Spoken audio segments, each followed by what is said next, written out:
What is up, everybody? We are back once again for Around the Hoot episode.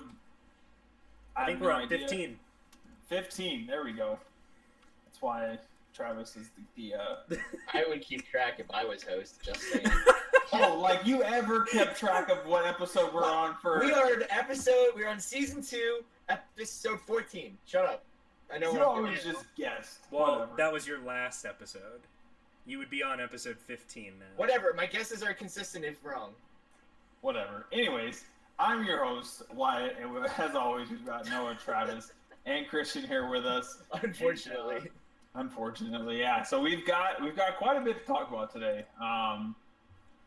We had a pretty good week last week. We had some upsets, so we got a lot to talk about team wise. And then last night, the Dallas Fuel. Yeah. No, it was 2 nights ago. 2 nights ago. It was Sunday night. Okay, yeah, that's right. At like 11:59. Yeah, literally like the middle of the night, Sunday night. This woke me up, by the way. It was 3 a.m. for me. Like, it was stupid early.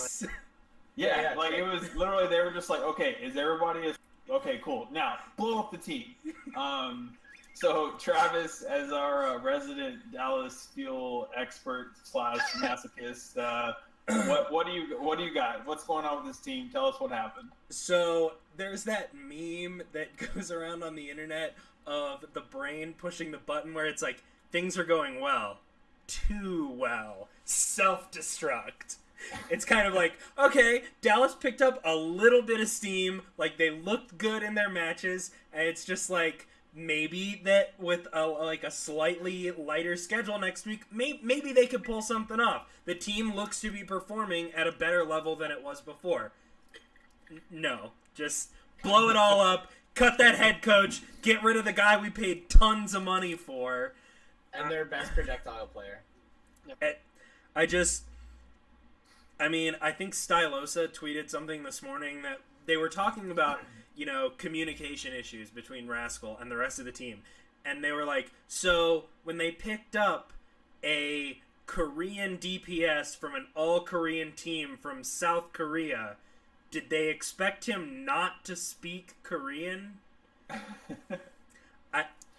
It doesn't make any sense. Maybe Astro just thinks that, like, everyone speaks English because it's like, hey, we play in America. Yeah, sure, they're from Korea and that's their native language, but of course they speak English, right? Beck speaks English, kind of.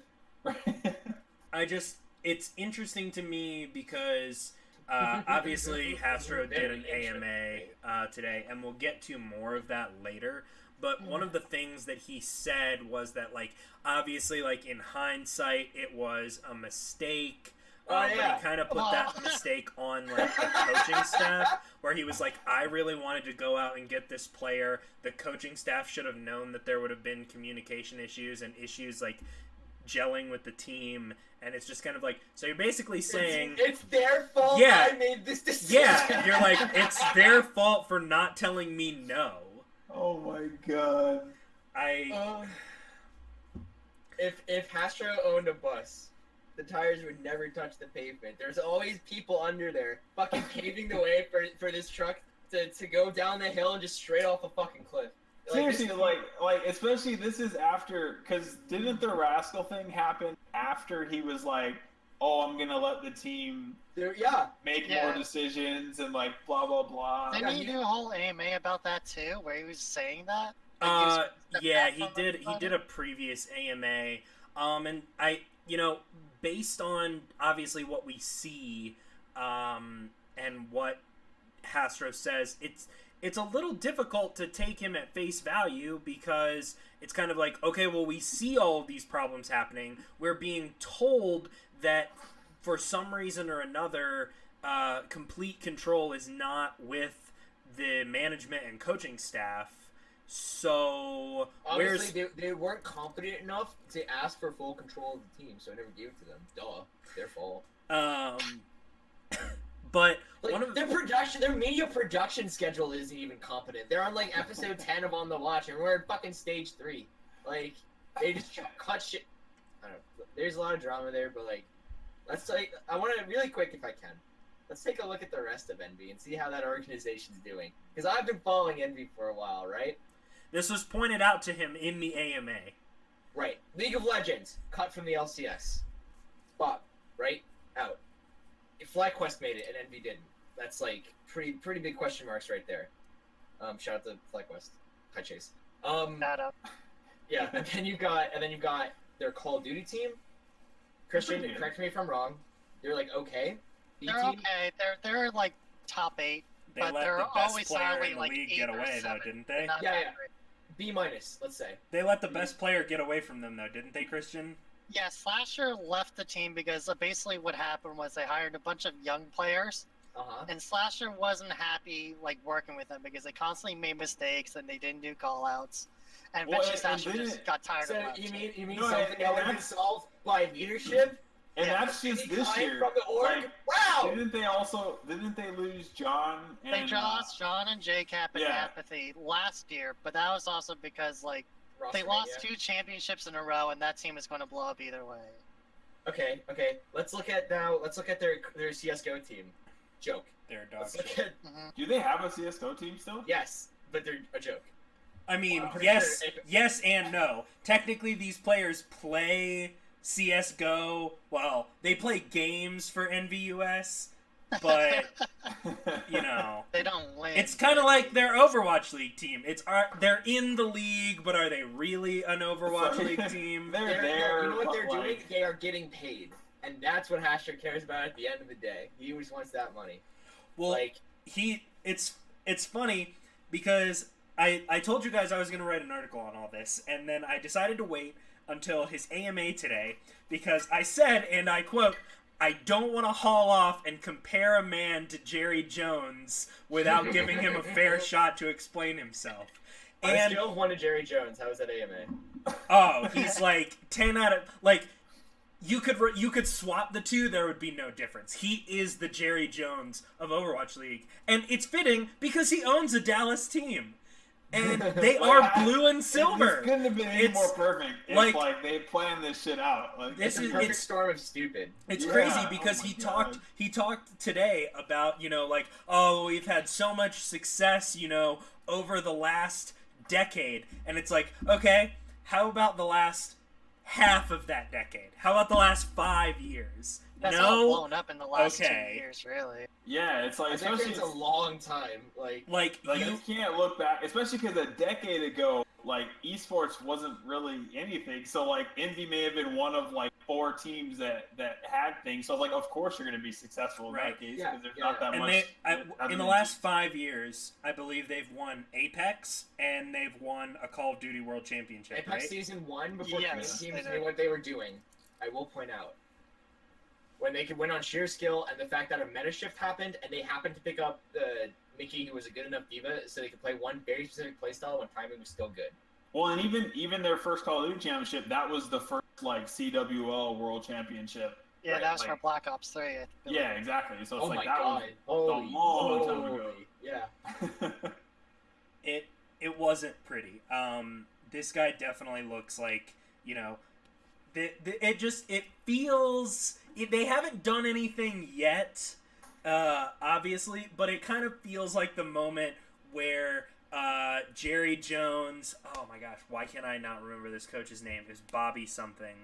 Bobby Lashley? No, it was before that. Bobby Roode? No, there was a particular coach. Bobby He Hill. coached. He was the coach of the 2001 national championship Miami Hurricanes. Bobby Orton? No, Are they all named Bobby? Is this just everybody's name in FNL? no. But anyways, I'm doing WWE so names. the guy Fuck won. that. He won 2 Super Bowls with the Dallas Cowboys. He led them to 2 Super Bowls as the coach. And then And his Jerry name's Jones Bobby? and Jerry Jones. It may have been something else. Okay, that narrows it down. Wait, 2001 Miami Hurricanes? I believe so. No, that's Larry Larry Coker. Coker. That's not him. That's close to Um, Bobby. Yes. Alright, continuing on with your analogy. Oh, it was Jimmy Johnson, wasn't it? Oh Sure, yeah, yeah, yeah. Let's He move was on. he was a coach of the Miami. Yeah, Yeah, sounds accurate. yeah, because he coached Michael Irving and all those guys. Welcome to our IRL Sports podcast. Yes. Jimmy Johnson for the Dallas Cowboys. He won 2 Super Bowls with the Dallas Cowboys, and then Jerry Jones fired him and said, and I quote, "Anybody could have won 2 Super Bowls with that team." For sure, that's what Hester thought at the start of Overwatch too. It's crazy because he did, and he said it. He was just like, well, all of our other teams have been successful over the last decade, and they haven't really needed much help. They didn't really have a big staff. So we went into Overwatch League thinking we don't need a big staff. We can really just keep doing things. Time out. Was he paying attention during the LCS run? Probably not. Yeah, okay. Apparently so, because jeez. I remember when Apollo did an interview, he said, Lyra does more than our head coach. He teaches us more about the game than our head coach. And he's like, that shouldn't be the case, no. Remember how Lyra was like apparently so happy that he almost cried when on the first day of the Houston Clutch Gaming practice, a coach went over, a coach and 2 analysts showed up and started doing like analysis on a VOD, which is their job. And then Lyra was just like, bless up, I don't have to do this shit. He was like, thank God. And I mean, so it's kind of like, for all of the people out there that would just claim, like, that we are,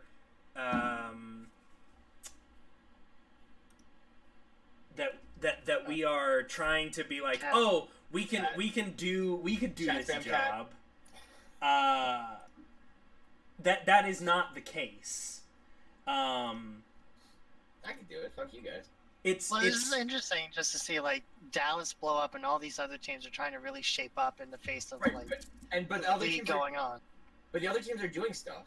Yeah, right? like even Shanghai's doing stuff. Every move by every other team has been at the very least constructive and like they are trying to move in a forward direction.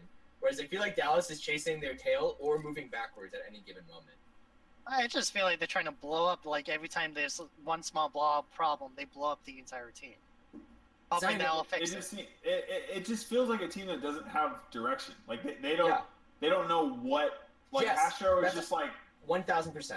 Yeah, like Astro was like, okay, like Envious was really good back in Apex days, and the team is not good now. So they're just trying to plug up all the wrong holes when, like, you just need signing AKM, who is ostensibly a soldier one trick. Yeah. Right? That was their first signing, too. Like, yeah, and, like, you have Taimu, they have the exact same hero pool, except AKM can play Genji, and he also plays Pharah, right? Yeah. You already have a Pharah specialist on the roster in Seagull, in theory, right? And so, what are you bringing AKM on for? What are you doing with Taimu? He's doing nothing. Taimu says he doesn't feel like there's a place for him on the team. I'd be surprised if he stays. Yeah, well, like I think we'll like get to Effect's tweet along those same lines. Yeah. Along those same lines in a second, but like that, it just seems like, and because of the fact that they don't have a direction, the team is like the players are now starting to realize, oh shit, they don't know what the fuck they're doing. I want off of this crazy. This is a dumpster fire. When talking about whether the players want it off or not, Hastro said that was taken out of context. So like Effect's tweet was taken out of context? Yeah. That the person asking this question was just like, what can you say about this? And he was like, I don't want to address those because I feel that they're taken out of context. And I'm just like, whoa. And somebody linked it, and he's like, it's out of context because it's not seen on Twitter.com. But see, I mean, like, I don't want people to be like, oh, there are a bunch of these nerds sitting on a couch, you know, thinking that they can do an Overwatch League coach's job. Who's defending a Hastro at this point? But well, here's the thing. There is a post on r/comp Overwatch that talks about like, yo, like you guys don't know anything about running a we're not saying that we can do this job. But from observing, we know what the correct, like doing your job correctly looks like. Something's broken. Exactly. Well, yeah, and it's like I don't need to know how to fix it to realize I can look in and say, hey, whatever move you're doing, that's wrong. I may not know what the move is, but I know that one was wrong. But I mean, like, there's you don't. There's teams doing it properly. There's only one team doing that it properly. too.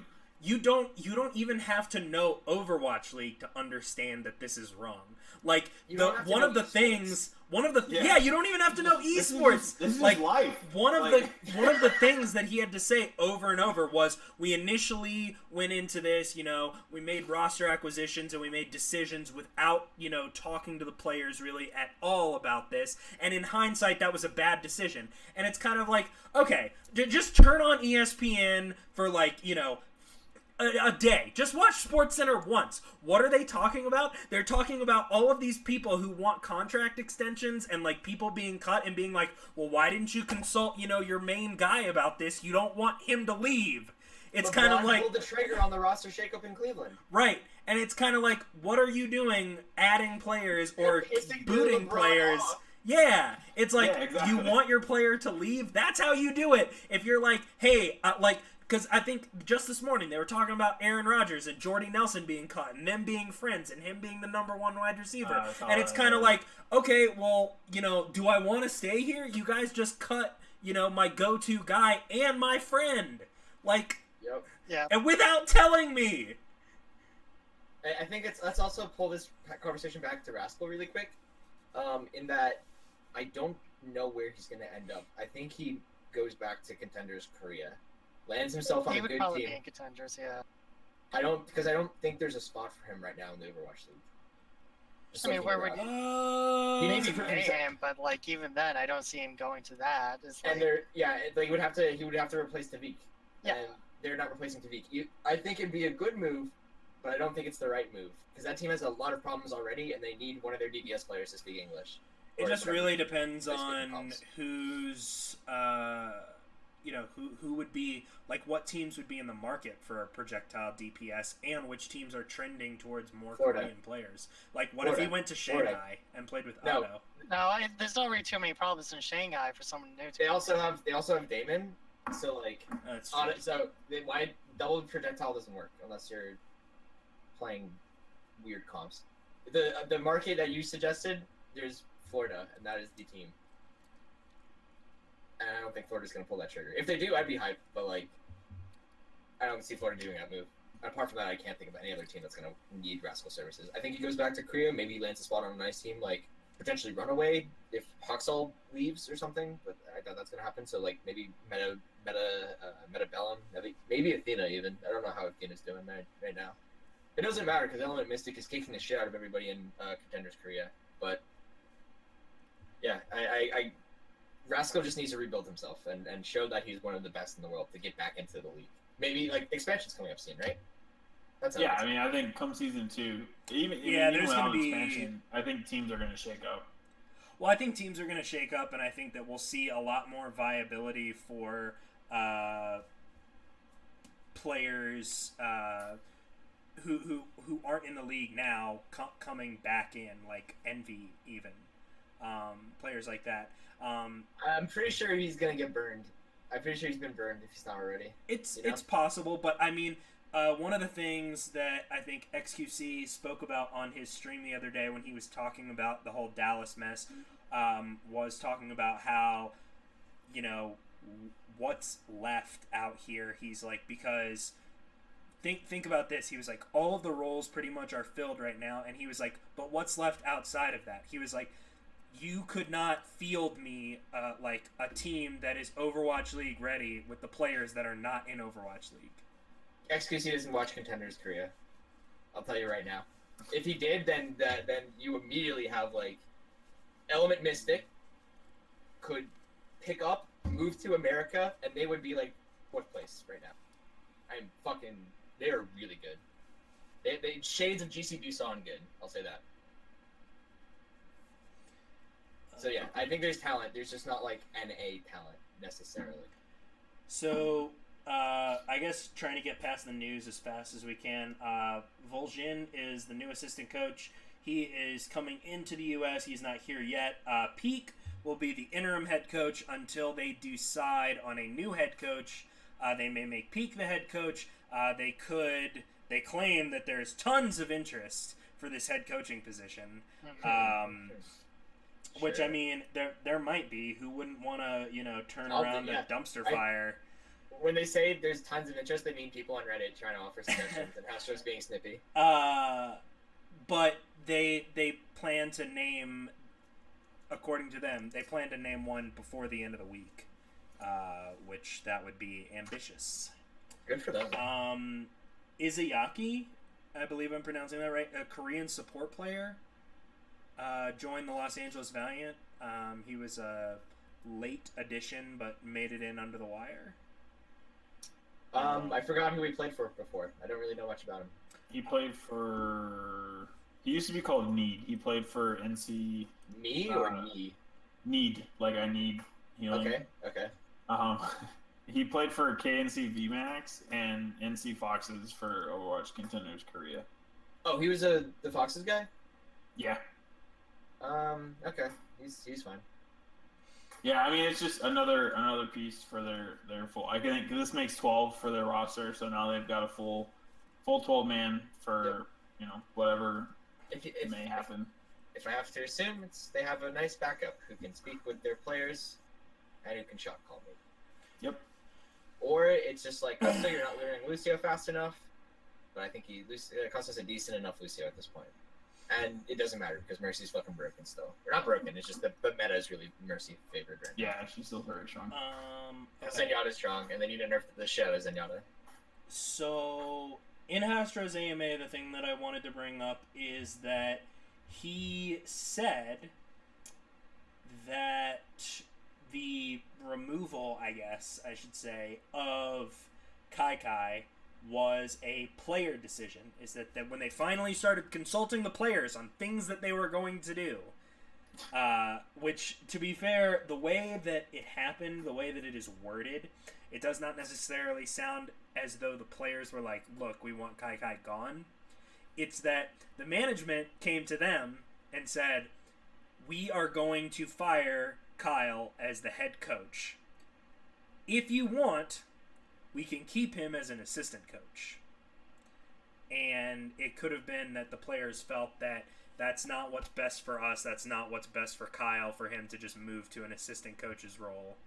He deserves to be a head coach somewhere or be doing something more worth his time. I don't know about that. The Envious, when Kyle came in, Envious were at a pretty decent point, and they have remained there ever since. And have only recently started slumping because the rest of the world got better. I don't think Dallas even grew under Kyle. I think it's just Kyle's their friend, if I had to guess. Could be. Mm-hmm. Yeah, that's kind of seems like passing the blame. Yeah. Oh, yeah, for sure. How dare you, sir? Astro would never do that. Astro not taking responsibility. But that is how it seemed to come across as if I word it this way, it comes across as though it was a player decision. Because he did say, we gave the players the option to keep him as an assistant coach, but they agreed that nobody would grow if he stayed as an assistant coach. Because he doesn't do anything for player growth, I'm assuming. Probably not. Because they didn't grow. They did not improve. But it's also, well, what strings are attached to that? Would they get rid of another assistant coach to keep Kyle? Dude, I'm so sad that Shanghai is so garbage and they have to fight through language barriers because they do not deserve to be the worst team in this goddamn league. It pisses me off. It's true. Shanghai just looks at Dallas's raging inferno of a dumpster fire and they're just like, holy shit, we're still worse than them. Oh my god. There's like, I wish we could all speak the same language. We would be so good. I wish we were good. I wish we were homies. I wish it was a little bit taller, you know? So just right off the back of the Astros AMA, Effect tweeted out, essentially this team needs to change or I'm leaving. Harry Hook liked that and gave the okay emoji as a response. Taimu has also said that he doesn't feel that he has a place in this team. Coco's been mad for a year and a half. Seagull had requested release or to be traded previously. Costa got the hell out of there. He did. Oh my god. So for this team, it looks bad, but in reality, do you see all these players leaving at the end of the season? Yes. Yeah. I especially see it. That was unanimous, like no hesitation whatsoever. Yep. As soon as they can, they're going to try to jump shark unless Hastro does some weird like contract with them.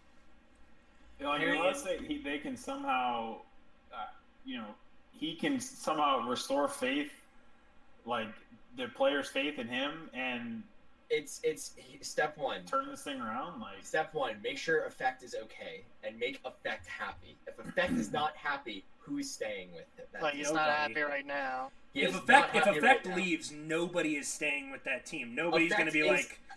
Effect is a top 5 player in this league on a bottom 13 team, and there are 12 teams in this league. Like, it's ridiculous that with the amount of talent that Effect has, that he is the only thing that is keeping this team from sheer just destruction. If Effect wasn't there, they would be worse than Shanghai. Or none. Oh yeah, 100%. Effect is insanely good, and think of every team that would take him. Right? Not New York. Maybe not London. That's the list. Yeah. That is the fucking list. Maybe not Philadelphia either, actually. Carpe's really good. But then you could get, Carpe in Effect, and holy shit, fuck you, Spillo. Sure. I mean, there's plenty of options out there for him, and I really hope that Dallas realizes that. I hope that they're not just oh, this is the best that you can get or whatever. You're in the Overwatch League because Effect knows he's too good for this. Effect knows. Whenever he starts to tilt in game, he goes into you can see it in the way his gameplay shifts throughout a series when they're losing. He just goes into solo queue mode, fuck it, I'm gonna carry the idiots, and I will maybe win, probably lose. And you know what? Sometimes they win, and he knows it. That mindset isn't indicative of somebody who's oh god, I'm scared about my job. That's indicative of oh god, my team of freaking dummies. Let me see what I can do. Effect knows he's too good. My thought would be that at the end, because I don't want a massive roster shuffle at the end and teams just nobody wants to see a franchise just dump all of their players at the end of a season and start over. That's annoying. They kind of have to at this point. If it wasn't a franchise model, I would be okay. Well, okay, but think about it like this. Say all of Soul's players became free agents and were free, people were free to mix and match, and Soul could offer, say, Dolby a ton of money and et cetera, et cetera. I don't want free agents just all the rosters unlock or whatever. If they're all restricted free agents and then there is a free there comes a point in their contract where they are just completely a free agent, that is fine. But if the strategy for the Dallas Fuel is, well, they're all restricted free agents and no team is going to offer them an absurd amount of money. Expansion teams. It's kind of like this. You have expansion teams to compete with, but you just mentioned the list of maybe London and probably not New York would not bid on Effect. It's if you don't make him happy and some other team, there is a team that is willing to offer him more than San Francisco is allegedly paying Sinatra. 100%. 100%. And unless you're willing to match that for some crazy reason, which the way that you've behaved thus far, I doubt you are, he's gone.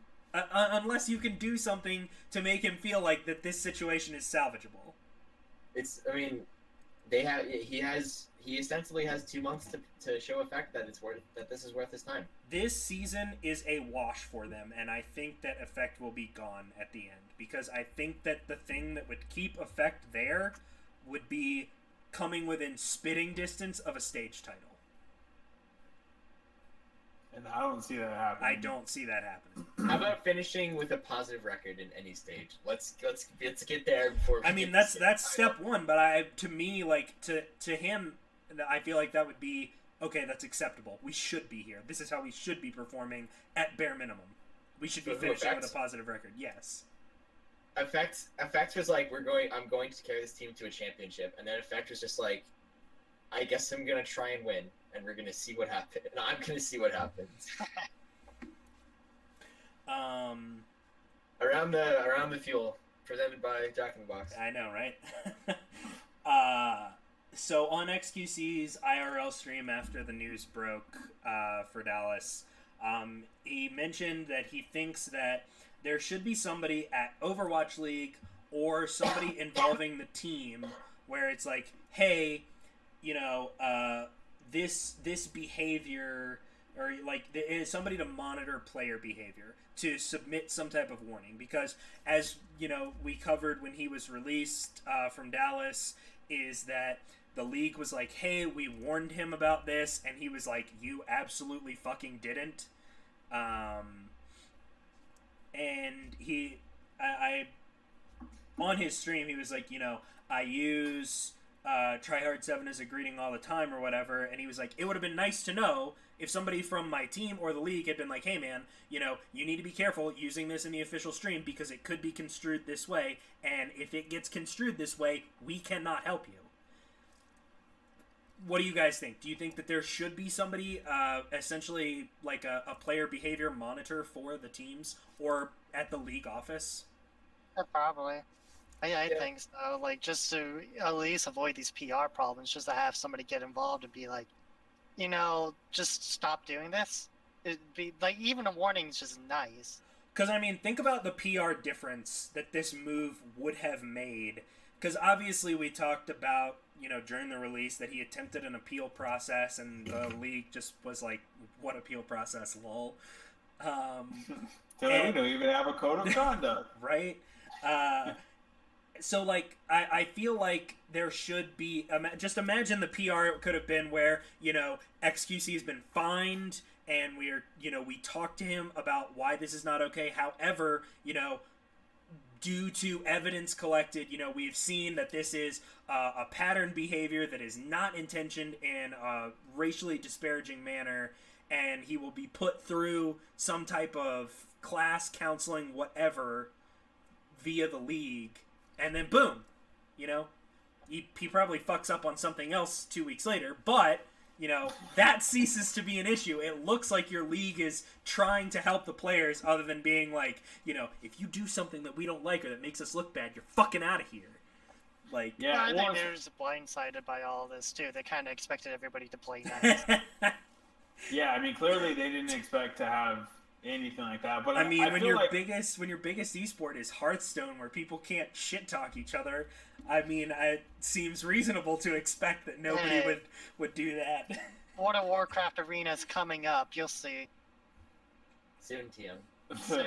But I mean, I think, and if not the league, like, I think the teams, I think now after seeing the whole XQC thing, I think teams, I mean, they already have a PR, I'm sure these teams have a PR squad or pair of people or a person, whatever, but like, those PR people need to be like keeping up with the players, like, hey guys, you know, these are things you shouldn't do, these are things you should do, especially with Blizzard seemingly kind of cracking down on like Pepe and all the shit that are just usually harmless memes, but especially now, like, I think after XQC thing, if these teams aren't monitoring their players and keeping an eye on the stuff that they do in this type of manner, then like it'd be pretty silly. Also, like, this is a league still in its infancy, right? Mm-hmm. The life cycle of Overwatch esports has been like dramatically accelerated. League had a while before LCS. It had 2 full competitive seasons, and then like all of alpha and all of beta and all that stuff. So I'm expecting by next year they'll have something like this.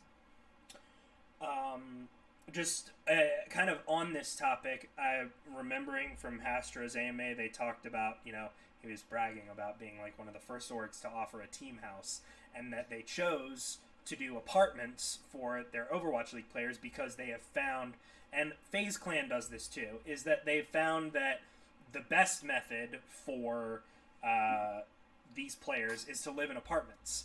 And Liquid does this as well. One thing that I would state is that there are things, especially PR-sensitive things, that can be avoided if your team needs it by living in a team house. Because one of the things when I was pitching my team to FaZe Clan for acquisition was they talked about, you know, if we do when we do a team house, it's usually because the players are young or we feel that they need some form of guidance, and that we need to, that they need to be in that type of environment. And so players obviously on the Dallas Fuel didn't necessarily meet that criteria, but there are obviously some other teams out there that I'm not gonna, point fingers at that may have benefited from having a team house instead of possibly apartments. Okay. Now we get to get into the fun stuff, the non-drama stuff. All right, so we're officially at mid-season. We are halfway through season 1. So and you guys can all take a minute to think about this. What is a player at every position, and you can be an overachiever and do 2 DPS, 2 tanks, and 2 supports, or you can just do 1 of each. Who is a player that has made a strong case to be on the All-Star team for their division? By division. Okay. It's by division. That should be the All-Star rosters. Would be Pacific versus Atlantic. Yeah. Yeah. Which one are we starting with? Let's start with Pacific, since that's where most of our teams are in. Sorry, Christian. Okay. Pacific. I'll start with our flex support, Ryu Jae Hong. Yeah, After stage 1, easy. he became Ryu Jae Hong again, and Ryu Jae Hong is very good at Overwatch. I think like the way he's been able to level up as the season has gone on, to the point where he looks like the old Ryu that I used to like go pop off about. Especially like his Ana game, he played Ana for like 3 minutes on Numbani defense, and I hope you guys were paying attention, and you saw just like he's nuts on Ana. He had some really good sleep darts on incoming Winstons. He made the Winston like think twice about diving backline, and that's why you pick Winston. Apart from Winston just being broken on Numbani second. His nades are on point. Back when Ana was OP, best support in the world, no doubt. But in terms of just flex supports, I think Ryu's always done a really good job at delivering consistent performances on Zenyatta, Ana, Moira, whatever he needs to play. A little bit of a fanboy, but like whatever. It's kind of hard to disagree with you. I mean, the competition is like Kareev and Custa and Mop and Doc. Yeah. Well, I'm just thinking about flex supports right now. So it's Unco, Shaz, Sleepy. Sleepy's not bad either. Like let's give him some credit. No, but he's not Ryuji. But he's not Ryu. Yeah, he's not Ryu. That's Free Feel and forgetting somebody. Karev. But yeah, like that's a short list. And don't be surprised that my list is mostly Western players. Obviously, Okay. I think, just getting it out of the way, I think that obviously Fisher should be the starting tank Yeah. for this division. Fisher 2K18. It's hard, I think, to turn around an entire team. LA was trying really hard to crack middle of the pack during stage 1, and then Fisher took them to within spitting distance of a title in stage 2. Mm-hmm. So I definitely think that he deserves to be the main tank. He's just the best main tank by a country mile. Mm-hmm. So this is where it gets interesting, because we haven't seen much of him, which is why it makes this hard. Because to me, the obvious choice for off tank is Zunba, but I think that by the end of the season, I think that Space will also be in the running. Yeah, that's what I was gonna. We need to see Space when the Valiant aren't.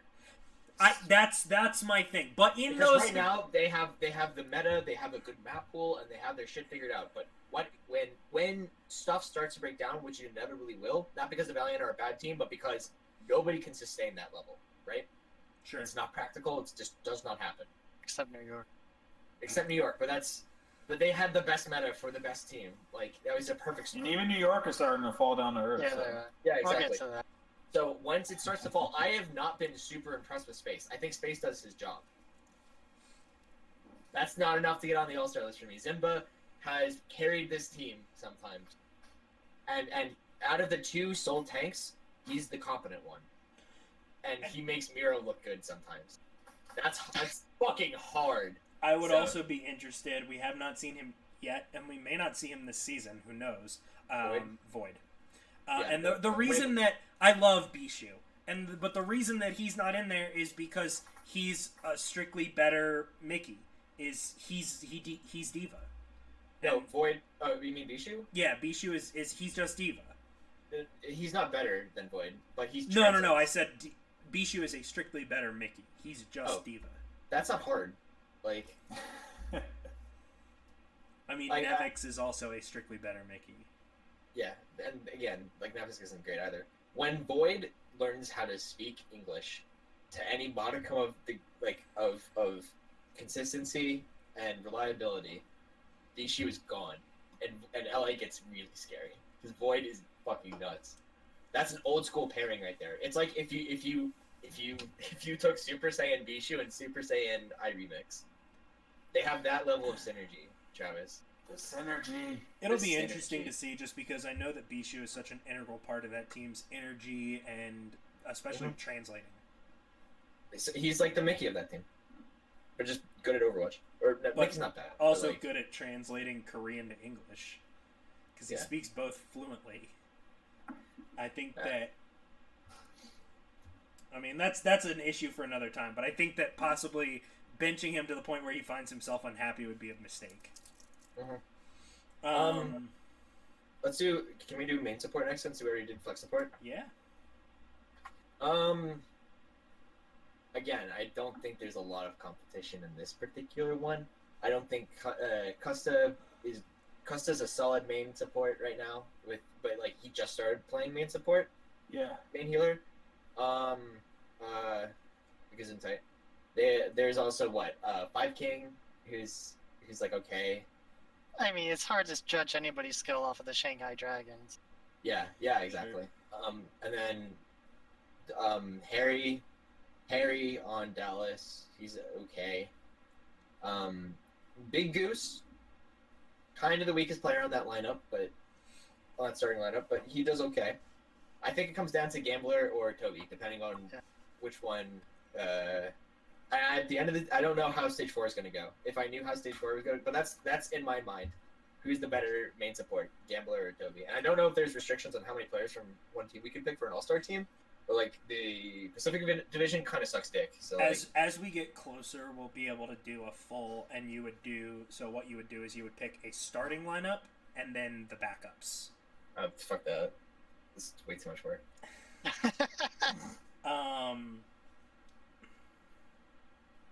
Moving on to DPS. I think effect. And I Flutter. don't really. Yeah, Effect and Flutta. Yes, because Flutta can do everything but play a Tracer, and he needs a competent Tracer to make people not look at him. That's And Effect is true. really good at that. I Tell me mean, Effect and Flutta wouldn't dominate. see, the reason that I think that that's right is just because Effect and Fleta are both Korean, and Effect isn't really an English-speaking dude, and I think that they would work well together. But, like, and again, you know, we haven't seen him in this role for too long, and the Valiant have had a fairly easy schedule. I love what I'm seeing from Soon. Like, obviously I love my French players, but... I think Soon's done a commendable job, but like, is he better than Fleta at what Fleta does? No. No. He does not have the versatility nor the clutch factor. Is he a better Tracer player than Effect? I don't think so. Soon doesn't have to solo carry. Effect does. And Effect can solo carry really hard. And if you pair him with a competent DPS, it has been a historic formula. Do you think That Hydration's leads to in that success. discussion at all? No, because he has to go up against Fleta since he doesn't have to play Tracer. I would maybe pick Hydration for a second team. Or for like a sub. For a projectile sub. But even then, like, Fleta probably plays those heroes better. Definitely not Pharah or Junk or Doomfist. But those are 3 heroes. So let's go ahead and jump to the Atlantic Division, and we'll go ahead and start with the obvious. Sabiolbi is going to be on that starting roster. Yep. I think Yeah. that Striker would be a nice backup. Yep. But I think Sabiolbi has made clear that he is far and away in a league of his own when it comes to Tracer play in the Overwatch Yep. League. Best point of view in the game. I'm actually so glad it's actually really difficult to pick who should be the main tank in this division. Okay. My immediate answer, just straight off the board, would be Gamsu, just because he is the fissure of that division where he makes that team. But at the same time, you've got Fraggy, you've got Gesture, you've got Muma, you've got Janus, and How dare Mono. you put Giannis before Monosh? You fucking clown. How dare you? I'm triggered. But I mean, Giannis is strictly worse. Mono. I mean, you have so many good tanks in this league. The Atlantic's just stacked in general. We're gonna discover that as we go on here. My answer is Gamsu, just because he does so much for the Boston Uprising that it's insane. I think that he is, without a doubt, comparable to any other tank in the Atlantic Division. And with saying that, it's really hard to go wrong picking a main tank for the Atlantic All-Star roster. The worst you can do is Awesome Guy or Swoosh, and that's like serviceable.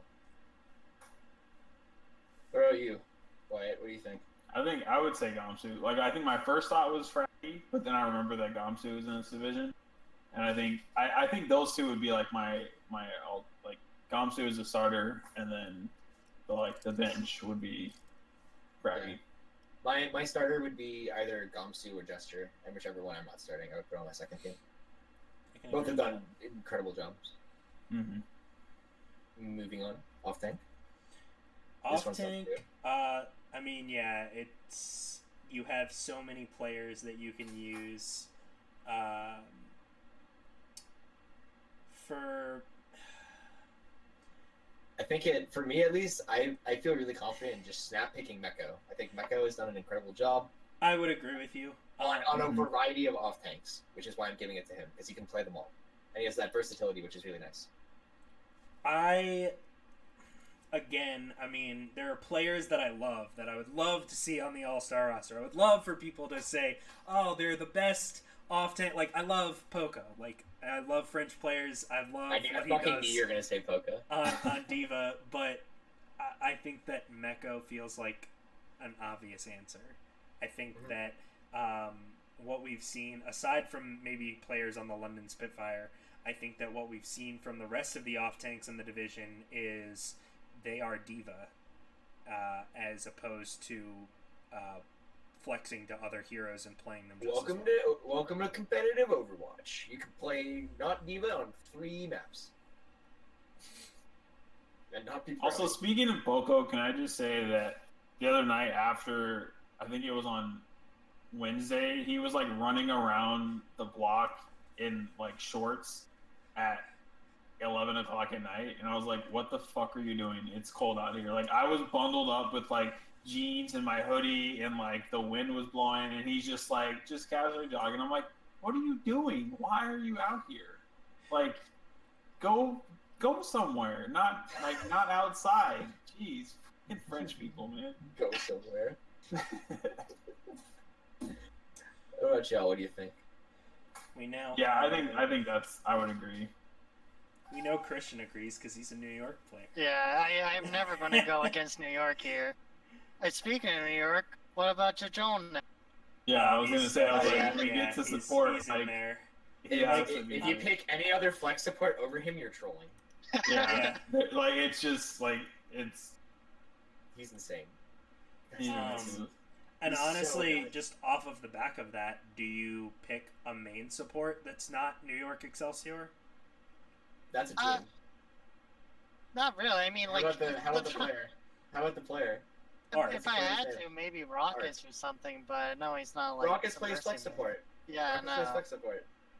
I just like to see them on the same team together. No, Rockets is garbage, and I want people to stop liking him. I don't know why. Well, It's an irrational hatred. Not a hatred. I just think he's severely overrated. He was good in America when it was him and like Chips. And those are the only two. Yeah, Chip. Back when Ana was OP, and you could just go Ana. So Chips was the flex support. So then, let's see. We have SBB, and then shit, guys. Like, do we even? Are we? This one's actually tough.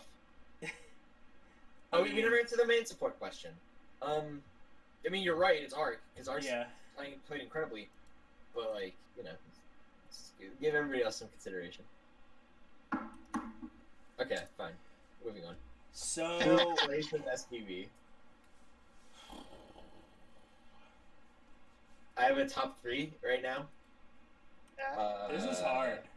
Carpe, Birdring, Prophet, and then Linkser, who's just like, he's almost there. Really? Yeah. EQO's not in that mix? No. EQO has the benefit of playing with Carpe.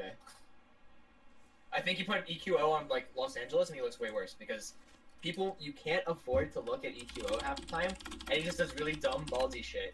Because it's like, okay, EQO's Dragon Blade. Oh shit, Carpe's killing our backline, guys. We need to go deal with him. Oh god, Carpe's on Widow. Where is he? Look at him and find him. And then EQO can literally do whatever he wants. Which works well for him. It's good that he's the Fraggy of his role. Fraggy can do whatever the hell he wants. He can just be super aggressive and ballsy because you need to look at Carpe and figure out what he's doing. Because Carpe is a goddamn monster. He can even he's almost as good at he can rival SBB and Tracer, and he plays more. He's like one of the, if not the best Widow in the game right now. He's one of, if not the best McCree in the game right now. He can play all these things at an incredibly high level. He's a hit scan god. The only issue, and he can also historically he's played Genji for teams in the past. So like he even has that going for him. He just doesn't need to because they have EQO, and like why would you not put Carpe on hit scan? I think Carpe is the front runner for me in terms of like other DPS to pair with SPB, but I think the list is pretty big. And Libero, holy shit, I forgot Libero. Libero is also god. Well, we can't It's so stacked. This is so stupid. Right? Well, that was my thing. Are we gonna be like, okay, so it's New York plus Gamsu? I mean, I'd nominate like Birdring and Prophet, just to like get other people into the mix outside of like Libero and say Olby. So I think that's actually a thing that we might see in the Atlantic Division is that to keep some of the teams in, to keep the All-Star game is going to be New York with a friend versus Seoul Dynasty with friends. Yeah, that's we could see some potential moves to avoid that just because, Lamau, yeah. Or like rules, like you can only 1 per team or something, or like 2 per team. That would be rough. 2 per team would be interesting though. But whatever, that takes too long. It could be, Jesus, it could be 1 per team. Then you put side player on. Because he's the only redeeming quality of the Mayhem. Sorry, everybody else. Alright. Him and Logix, but they both play the same role anyways. Okay, what are we doing next? Next is who would be who's your mid-season MVP candidate? Not who's going to be the MVP at the end of the season, but in the middle of the season, who so far has shown you that they are the MVP so far? Of stage 3 or like the whole of all of them so far. So of mid-season so far in Overwatch League, who is the MVP? For me, I'd say either Fissure for turning around the Gladiators or Jojonak just for being Jojonak. Because he basically sometimes carries New York by himself as Zenyatta as a support. I could see that. Give me time. I think I would say Fissure. Because the way that he turned that team around was pretty ridiculous. But they didn't do anything. They haven't done They anything almost yet. did. They were scraping the bottom there for a bit. You don't have to win to be the MVP. You don't have to win, but getting in the playoffs helps. I mean, yeah, but like there's been players that have won MVP for a team that hasn't even made the playoffs. Like it's just about being a valuable player, not that's true. Getting your team to the playoffs. Here's my my list real quick. I've got Jonak, because on a team of all-stars, he is somehow carrying them, which is surprising considering the amount of talent that team has. Carpe, because he's insane and he makes Philadelphia a threat, right? He didn't change, but like his playstyle did, and he hard carries that team. Mm. They build around Carpe and they win a lot, and they made it. And they almost won stage 2, and you can't take that away from the guy. And then I think 3, I would still pick Fleta. I put him 3rd in my MVP voting. He did fall off a cliff in stage 2, but even in stage 2, when he was struggling a lot, he was still the sole reason that Seoul won games from time to time. And he hard carried that team despite all the struggles they were going through. So that's my top 3. I think my top 3 is probably Fissure, and then Gamsu, and then... See, it's hard because there are so many players that are, keeping their team afloat from time to time because, I mean... Just say it. Just say effect. Just say effect. Just say it. Well, it's like, there's effect, but there's also Carpe, and, I mean, to some degree, Linkser, where it's just like, hey, I'm keeping this team afloat right now. But they also have good support around them. They do. It's not like they're hard carrying, or Carpe's hard carrying, but like they have help. They have teams. The teams can build around them. Yeah. But Houston doesn't, which is why they're in the shitter sometimes. I mean, Effect has no help. Effect has no help. Effect is alone in the world. Effect is just like, he's so hopeless. It's sad. Effect just weeps into his body pillow. I'm assuming there's some Korean he likes. Yeah, I feel like Fissure is my mid-season MVP. Alright, word. Okay. So, an article got released by the Daily Mail this morning that talked about Nate Nanzer is pitching Overwatch League to European football clubs, and the focus is on making the league more global, and he specifically said that's not to say that we don't want more teams in the United States, but right now, because we only have 2 teams in Asia and 1 team in Europe, we would like to focus on Europe, Asia, maybe South America, possibly even the Middle East. So the question here is what teams do you think are likely to maybe buy in, and which teams, are there any teams out there that you would like to see buy in? I'm gonna be quite honest with you. I really don't care. I just want more European representation. Yeah, I mean, I think as long as... And like, South Korean, obviously. Like, I think from Europe, I would love to see a Premier League team buy in. Just because I think that would give, like, even more notoriety. It would allow them to kind of continue breaking into the mainstream. Like, if you got, like a Man City or a Man U to invest in an esports team, like, that'd be pretty big. What if you could get, like, a big Spanish team or a big French team? Oh, yeah, exactly. Well, I was going to say it right here. I'm pretty sure PSG is a targeted investor. They're PSG somewhat esports, involved in... Man, that's a tale. Wow. Remember when they had Yellow Star running their operation, and then he played for the team, and then everything shut down? That was good. I'd like to see PSG maybe get involved. It brings a lot of money. They have the money to get in, and they bring a lot of money to the scene as well. Money. The team I think that I would like to see get involved is AS Roma, because they are already partnered with Fnatic for FIFA. I don't want Fnatic in this league.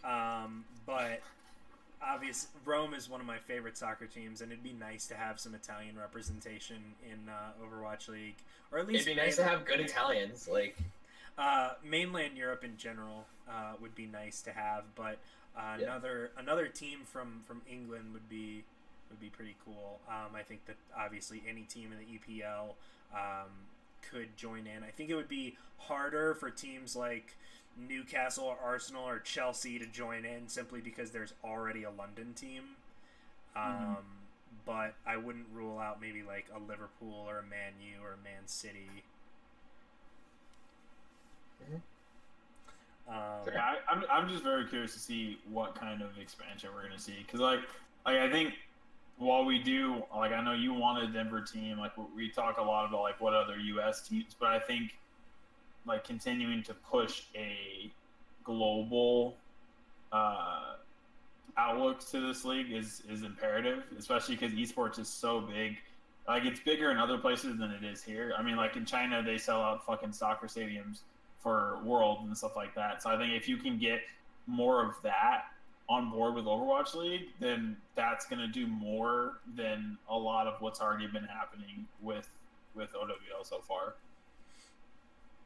I mean, obviously everybody in the U.S. wants more U.S. teams just because a lot of people feel like... there need to be more EU teams and other Asian teams first. First, yeah. I mean, it's called a global league. How would it look if we added 4 more American teams and there's still 1 European team and 2 Asian teams? Well, and especially because the European team is a Korean roster too, so like, yeah. Who cares about that? I'm just saying that's what people on the outside, like, if you get a cat, oh, London Spitfire, and they look at the roster, Koreans, this isn't a European team.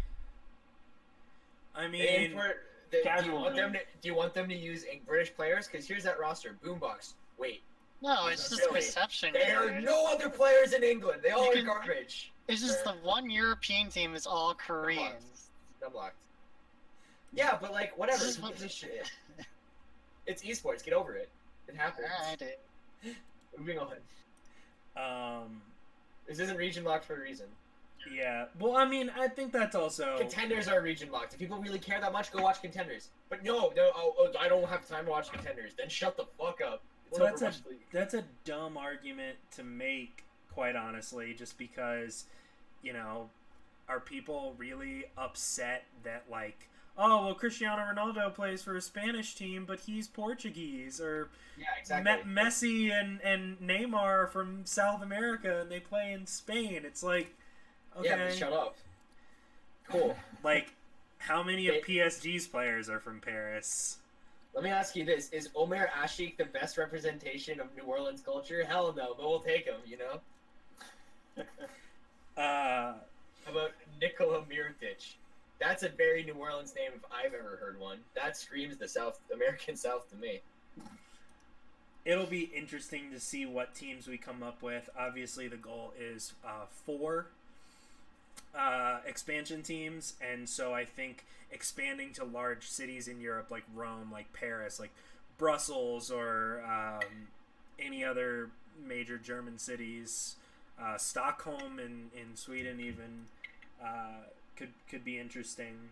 And I think that people shouldn't necessarily be overly concerned about the esports market that exists in a city currently, just because if you had asked me, like, oh, well, what are some of your top esports cities, I would not have said Dallas. I would not have said Houston.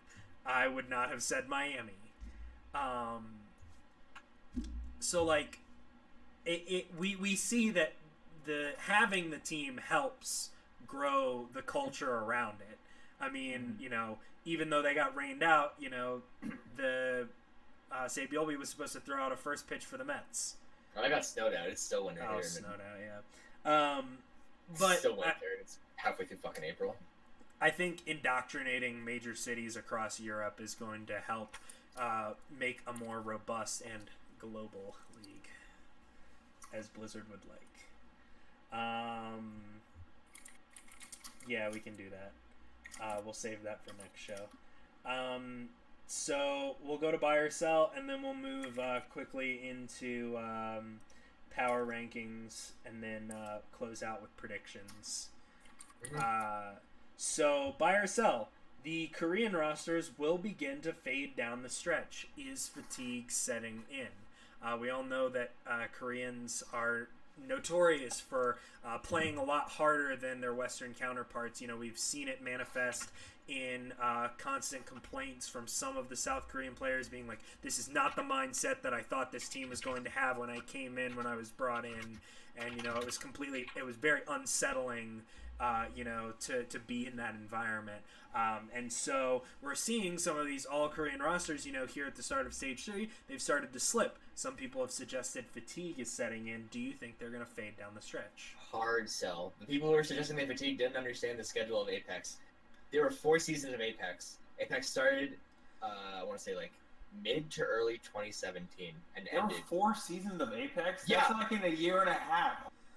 No, it was No, not under even a year and a half. It was under a year. These teams don't give a fuck about anything. I think it's a misdiagnosis of the problem. Whereas wherein Korean teams drill hard and deep, as you like to say, Travis, but there's a new meta, and they are still trying to figure out the best DPS to fit this meta.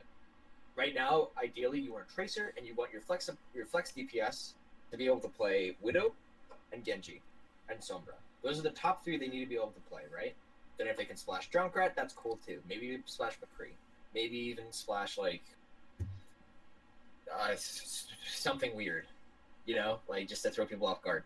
And the amount of people who can play Widow and Genji on a top tier level are very, very limited. To the point, and because this map pool is weird too, I think the Korean teams are still trying to figure out who they're going to play for what. I expect the Korean teams to get right back on the horse as time goes on, though. I don't think they're going to stay slumped for long. I think, and people are suggesting it's fatigue. Hell no. This is what they do. This is what these Korean teams do. They have a lot of. That's why we also see players on the bench getting playing time. We saw a Seoul B team. Sure, they got their ass kicked by Valiant, but that's a game that Ryu didn't have to play. It's a game that Toby didn't have to play. They could just kick back and just kind of rest and focus on their next match. And I think the way Korean teams manage their personnel from a game-to-game basis will benefit them in the long run. Yeah, like, Hard sell. I would slightly buy, but not for the reason. I don't buy that they're fatiguing or that they're necessarily slumping. I just think that as the season goes on, everyone else is getting better as well.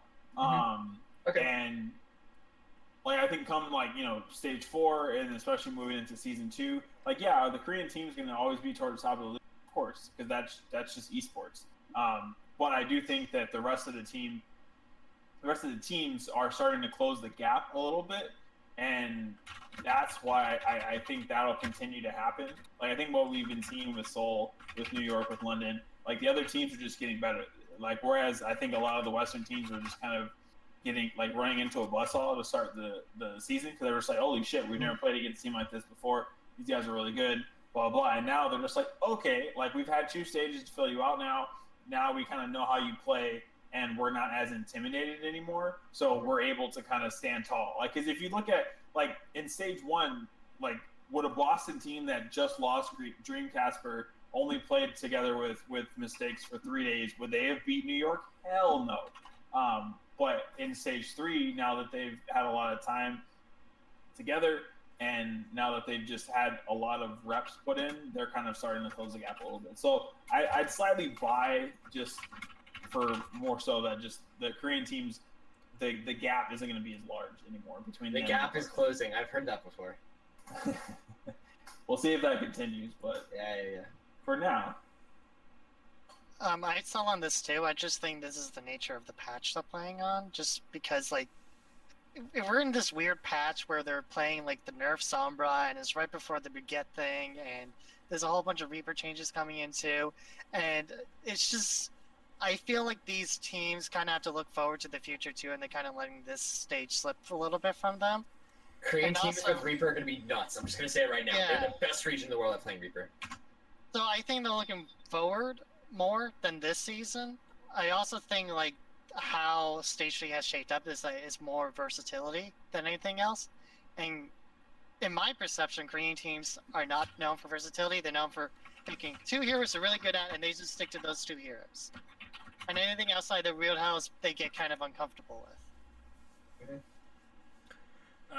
I buy not because of fatigue, just because we're seeing that for whatever reason, from stage to stage, Blizzard is like, hey, let's introduce this new map that nobody's played that hasn't been out for that long.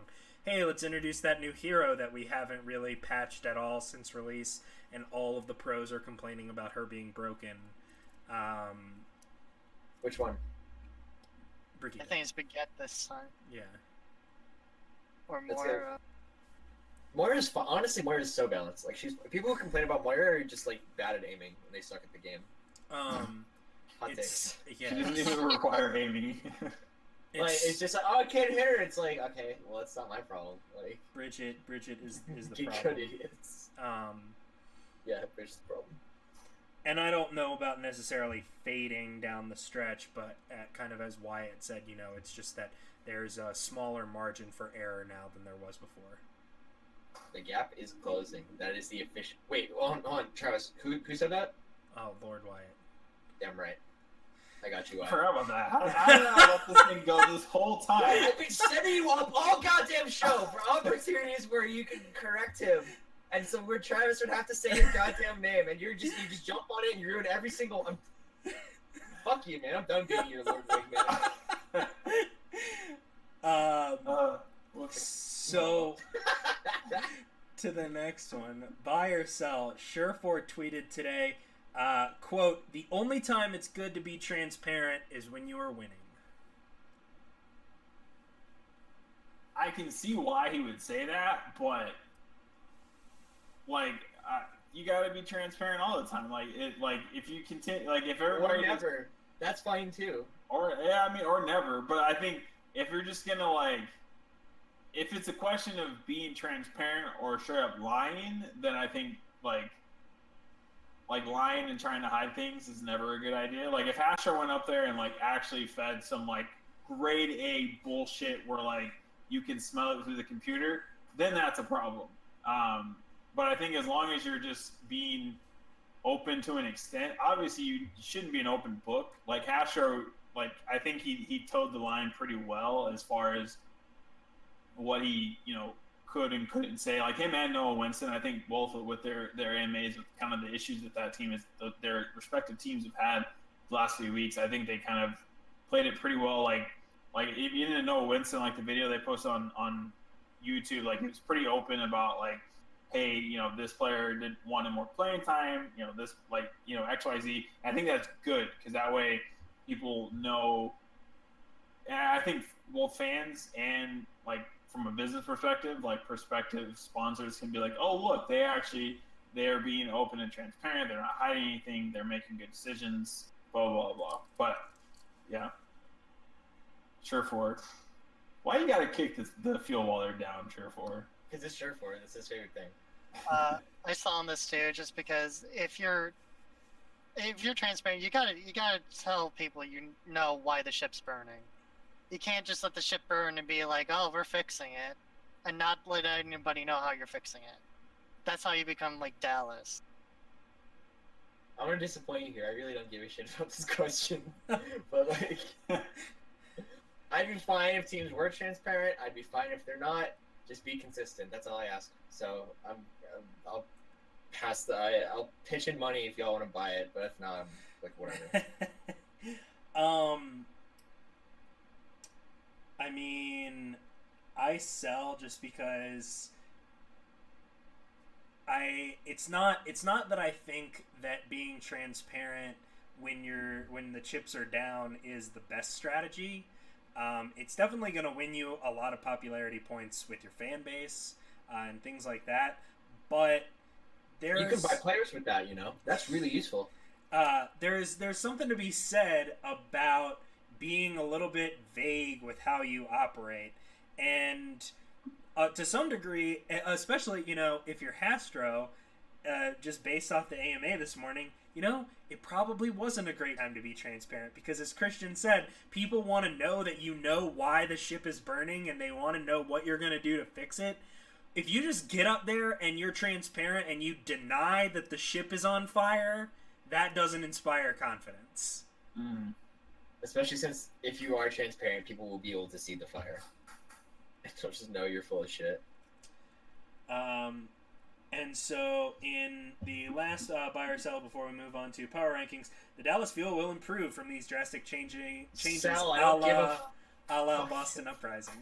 Sell. Wait, a la Boston? When the fuck did they fire their coaching staff? What the They hell? didn't fire their coaching staff. They lost Dream. Dream. And then That's they a came out and completely wrecked. different thing.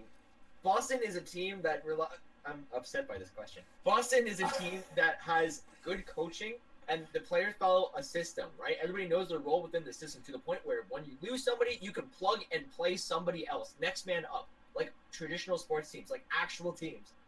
Dallas never had that. They've never had a system that works other than let's hope Effect kills everyone. They've never had a fucking competent main tank for more than 2 weeks. by the way, OGE, I don't know if he's even competent yet. He's just like a decent player. I don't know if he belongs in Contenders or Overwatch League. It's hard to tell right now with the dumpster fire that's consuming this fucking roster. I don't know about any other team, other than a player on that team other than Effect. I'm tired of talking about Dallas. I'm selling this shit. I'm moving. Sorry.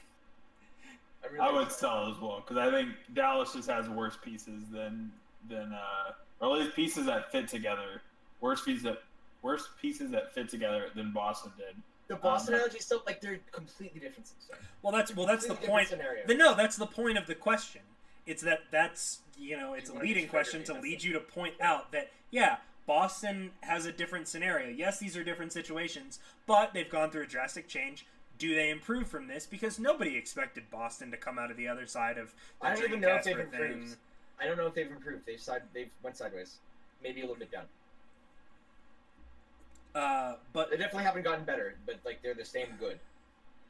but for Dallas, I sell for that exact reason, is that these are different scenarios. Whereas Dallas, it's kind of, for Boston, it was okay. We lost one of the sails of the ship. For Dallas, it's okay. We've lost the entire hull. The hull is gone. We're standing on like the masts, and Effect is rowing by himself. Effect is in the water and kicking as fast as he can and pushing this boat forward, like Flintstones, like. Exactly. All right, so moving on to our power rankings for the week. All right. So yeah, power rankings for the first time in like a month and a half. We have a new team top. The Excelsior have finally been dethroned, much to the chagrin of Christiaan, I'm sure. Yeah, even I had to admit it. But yeah, I mean, I think after this week, Boston moved up from number 3 to number 1. They beat the Excelsior and they beat who did they beat? Right? Florida. They beat Florida. Fusion a while ago. Yeah, Fusion was week last one, week, wasn't the it? week before. 1 week 2. Yeah. I mean, like, the Florida Mayhem wasn't the greatest, like a 3-2 against that team. But I think them beating the Excelsior, like, literally days after having, going through kind of a pretty big roster shakeup with losing Dreamcasper and just not having a lot of time to practice and scrim and all that, I think pretty big. I will say this. They're lucky they got that Philadelphia game out of the way when EQO was gone, and they still had Dreamcasper. That's true. I think, which is why I have Philly at number 1 right now in my rankings, because I'm the only dissenting voice. I'm the only one who doesn't have Uprising number 1. XQC said this, so take it with a grain of salt. But when he was talking about mistakes coming in, and he was talking to mistakes about, who is this guy? What do you even do? And he was like, I play ranked in the scrim room, and that's what I do. So to me, that's a little bit more. That's what everybody impressive. that's what everybody does when you're not like actively in a scrim. Sure. Like, that's not uncommon. Well, That's some their people job. who are on the bench are slightly involved and therefore participate in scrims. Well, yeah, or but like sometimes those they people aren't scrim. usually benched necessarily so much as they are role players, Sure. right? So they start on different maps. But I mean, Mistakes was hard bench. to me, So that's these are, like, hard bench more. players. It's more impressive that Mistakes is just like, I didn't have a lot of time to prepare for this, and I came in and was still able to perform with this team. Like, the ranked is just what they do, and like I've been in scrim situations before. When I tell my players, if you're not in a game, or we're not asking you to be on deck for a map, go play ranked, or watch the game. And most of them are like, okay, bye, and they go play ranked. And that's fine, because I don't need them at that particular moment. So I'd rather them keep playing and get better at some point. But Yeah, so the fact that he just kind of like popped in and was just like, "Hey guys, I'm here," and then they went. he slotted right into the role that Boston told him to. They adjusted their playstyle so they can accommodate a 2 DPS setup, and instead of focusing so much on Dreamcasper and trying to pocket him and let him pop off, it's like, okay, Striker's good. We're gonna make him the focal point of our offense now. Mhm. But like, they have problems. Boston, not problems necessarily so much as like areas you can exploit. I don't know what Boston can do, for example, on maps where you need projectile, right? Other than just be good at what they are doing. Right. And if they play another team like Philadelphia, who has similar strengths to them, but also has that versatility where they can cover these like projectile hero gaps, when then right now I think Fusion is a better team than Boston. Just Boston hasn't run into any matchups where they can exploit that. And I do think Boston is the second best team in the league, but I think Philly is a more complete team overall. That's fair. So then number 2, New York. They lost, and then they did get pushed to 5 games against Houston as well. Almost went 0-2, but they won that one. But they're still number 2. Just barely. Like that last Oasis map looked really. It shouldn't have been that tight.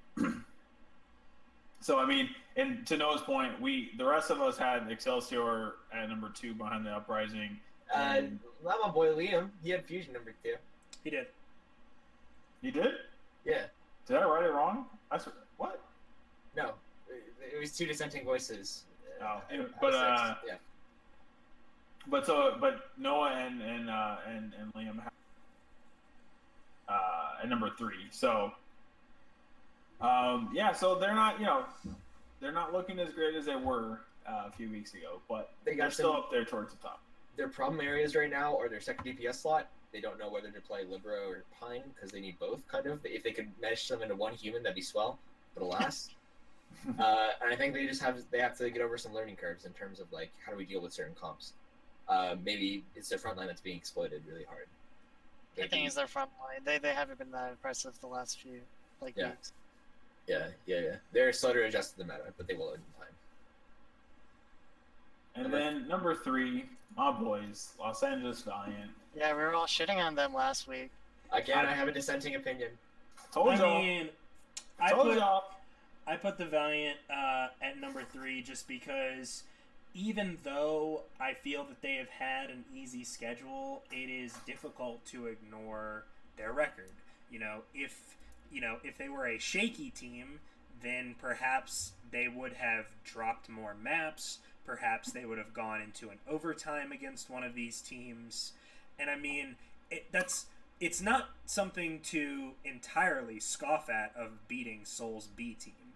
I mean, those are good players, objectively good players. So we know that there is some form of substance to this team.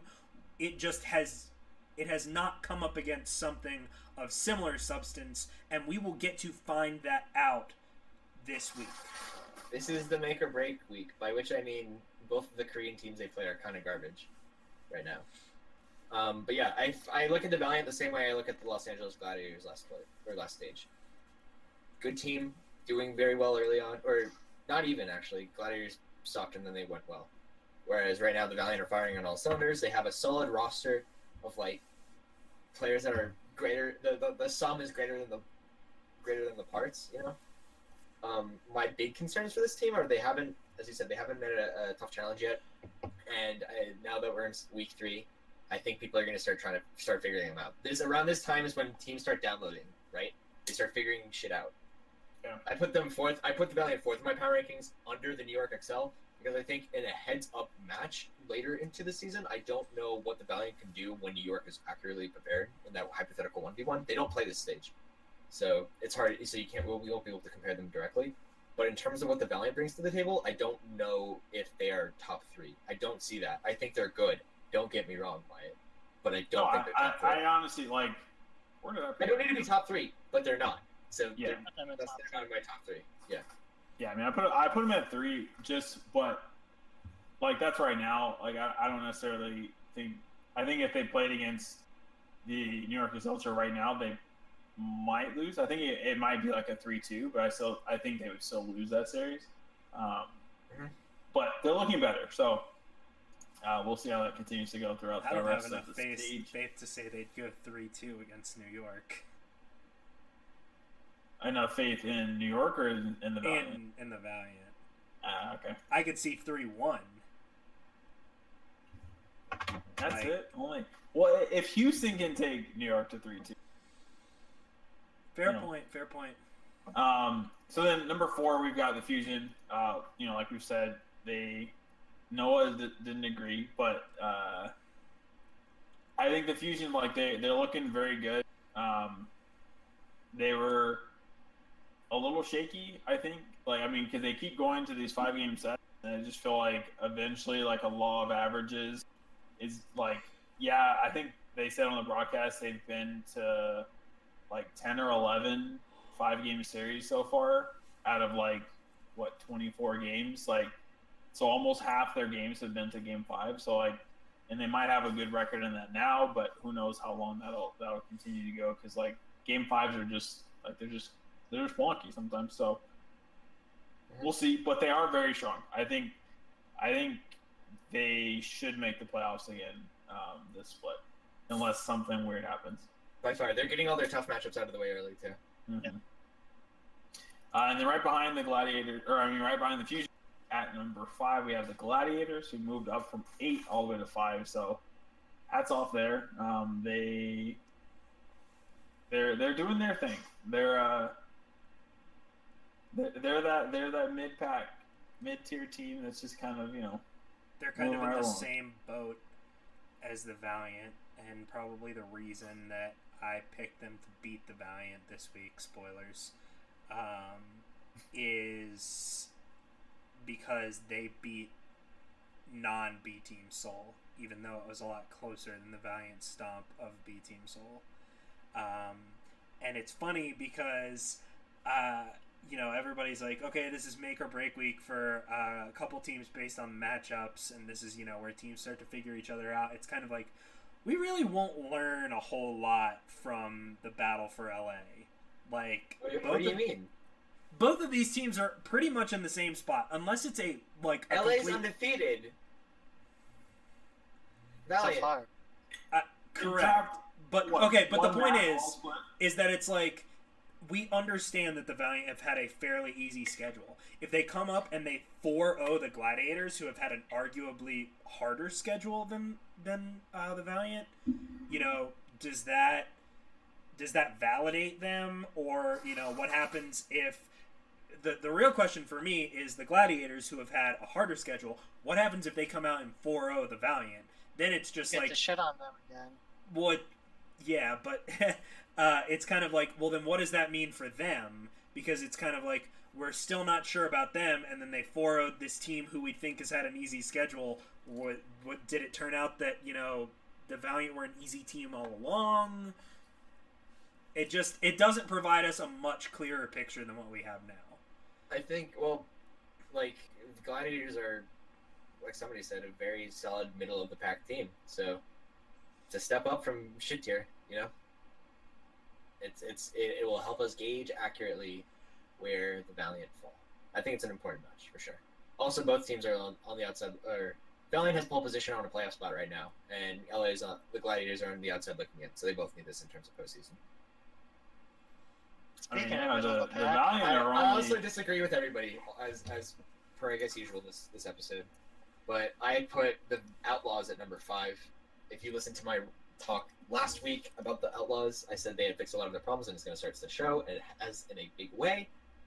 And right now, I trust Houston more than I trust the Gladiators, in that I think Houston has a better idea of what to do with their DPS rotation, and this is a stronger map pool for them. Whereas for the Gladiators, I still think they're figuring stuff out, and more to the point, I think there are still weaknesses to that team that have yet to be exploited, and once they are, that team is going to suffer very hard. Do you trust Outlaws more than Dynasty? Well, right now, yes. I can't believe you trust Outlaws. Speaking of the Dynasty, so the Dynasty are at number 6 in our power rankings.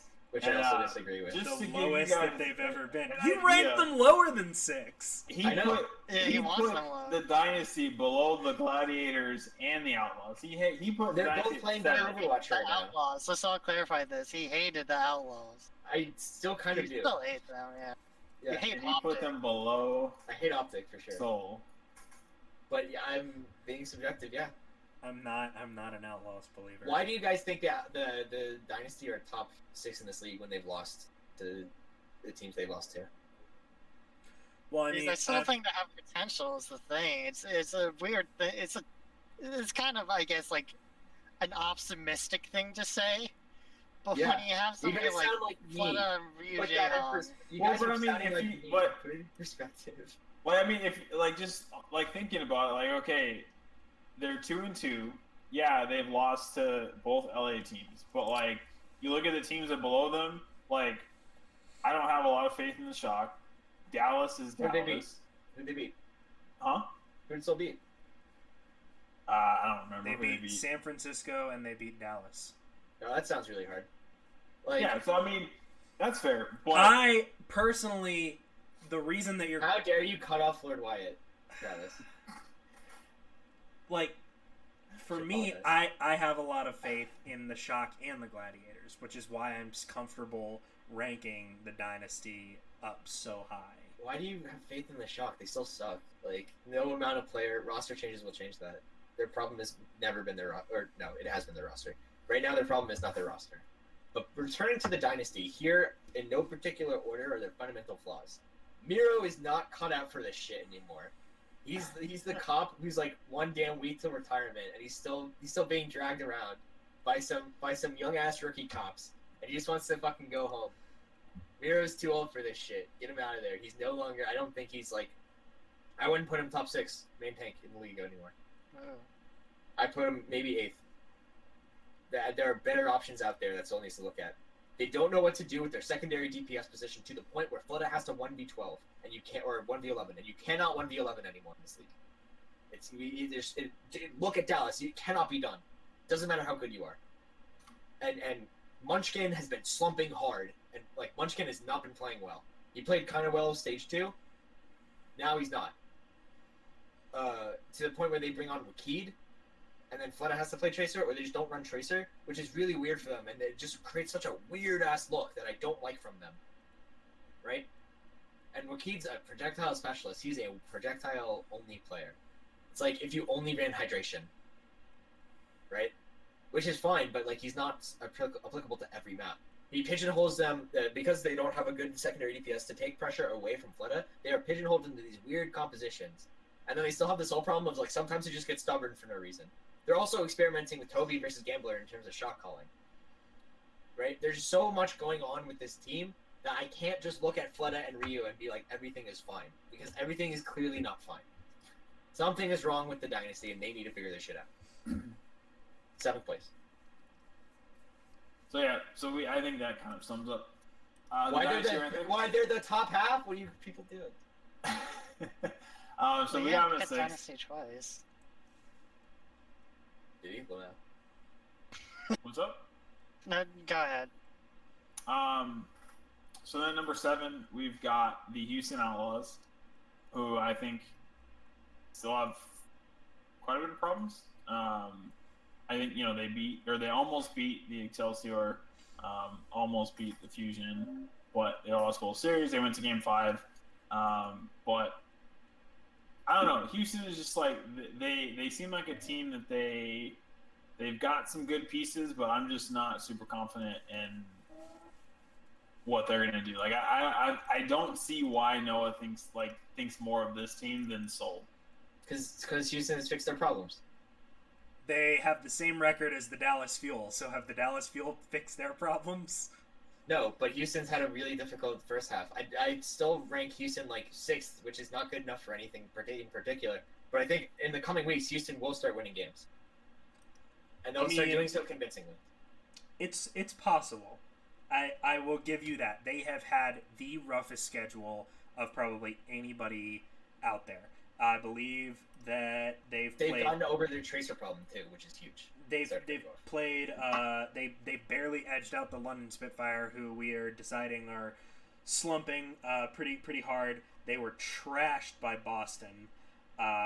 They barely avoided or barely lost to the Fusion, but that was, I believe, without EQO.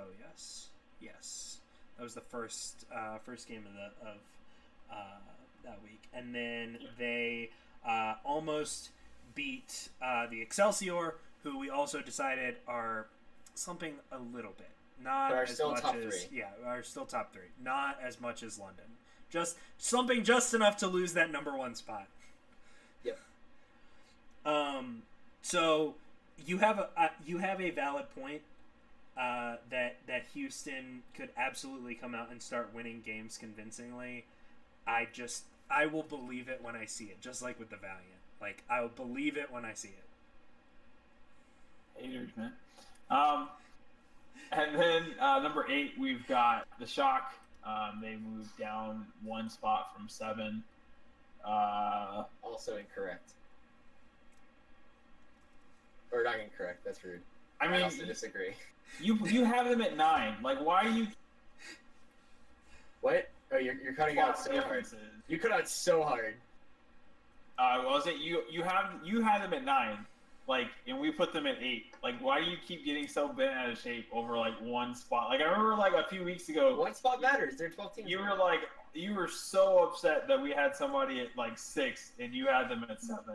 And I'm just because there's a big difference between 6 and 7. I will give him that. There's a big difference between 6 and 7. That's the same shit. No, 8 and 9 is 8. Shit. 9 is bottom 3. Or no, it's not. 4. No, it's not. I was gonna say 8 and 9 to me are pretty interchangeable. 6 and 7 is a big deal. 6 is your top half. 7 is your bottom half. 8 is I'm looking at this team, and this team has upset potential. 9 is this team will beat the teams it's better than, and nobody else. Right?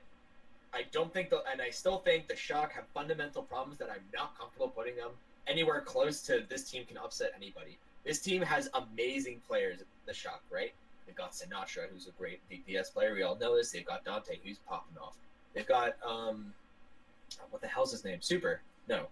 Yeah, they've got Super. Super the main tank, yeah. Super names, Boombox. If you need some more names. Right, they've got Architect, who will find his place in this team, and when he does, he's gonna pop off. They got Choi Ho-bin. As soon as they integrate him into the team, they're gonna do well. So why do they still kind of suck?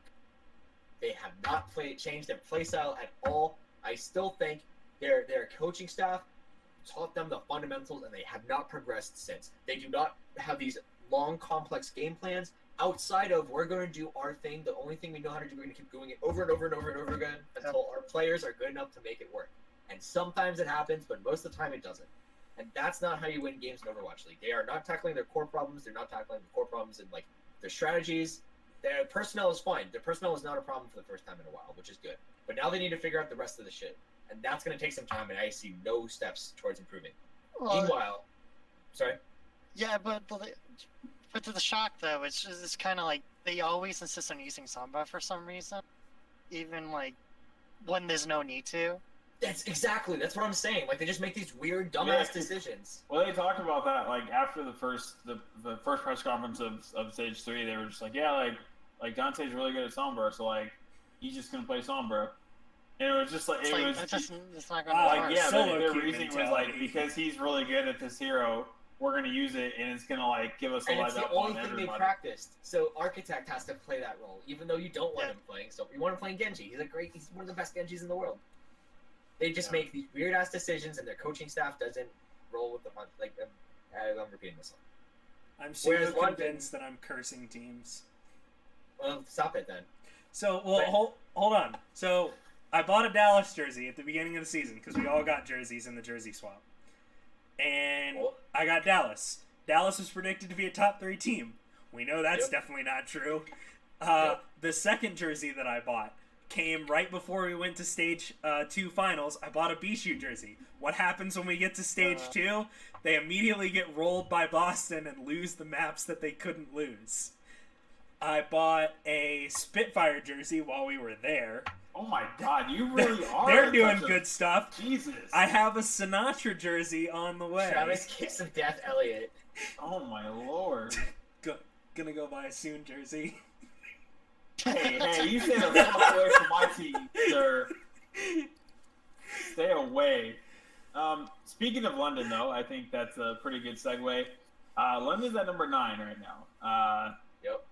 They are not looking too good. They're 1-3, and they look pretty bad. Like, I think, like, all of the Korean teams, like we talked about, they have been slumping. What, like, Spitfire looks like they're playing like their Spitfire just got shot down, and they're just like it's an airplane joke. It's just they don't know what they're doing. At least that's what it seems like. They just don't know what they're doing. They're trying to make all these weird not roster changes, but like changes mid maps and shit like that, mid game. Yeah. They're just throwing spaghetti at the wall and seeing what sticks. Yeah, The reason I it's- have them higher than the Shock is that they're trying. They're trying to fix things, and eventually, because they're trying, something will work. And when it works, they're gonna be like, "Oh, we got it now," and then they're gonna get scary really quick.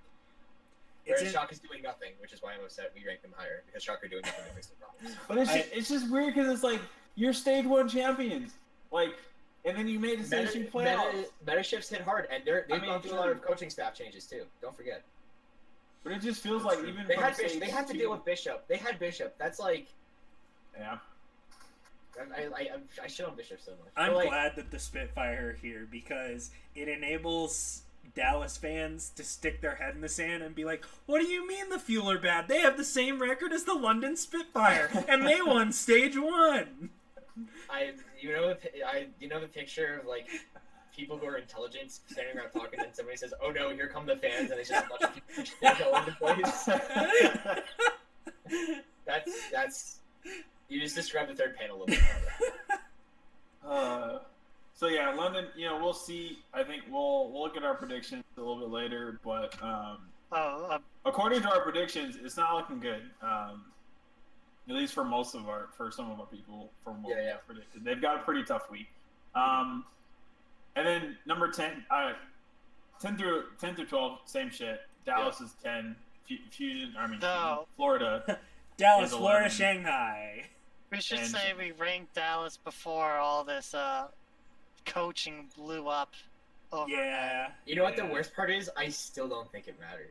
Yeah, I was gonna say. I was like, that's the part that I think is like the saddest because even though Dallas has so many problems, And the Shanghai's other two, working so hard to improve. and they're doing just all the still, right steps, and it's just not and there. I still can't. It's not there yet. It sucks. Like Shanghai, like they've made some improvements. Like they almost won their first series the other day. Yeah. They almost did. Like they got to game 5. Like it was Shanghai night in the arena. Like everybody fucking minds. Like And then game 5 happened. It was just like yeah, exactly. Like they looked really good until they game 5, and then they just costume being like, "Let's all give Shanghai our energy," and that cursed them. That was need a Shanghai's Yao Ho chant. That would have done it. yeah. So they're still there, and yeah. So that's our power rankings.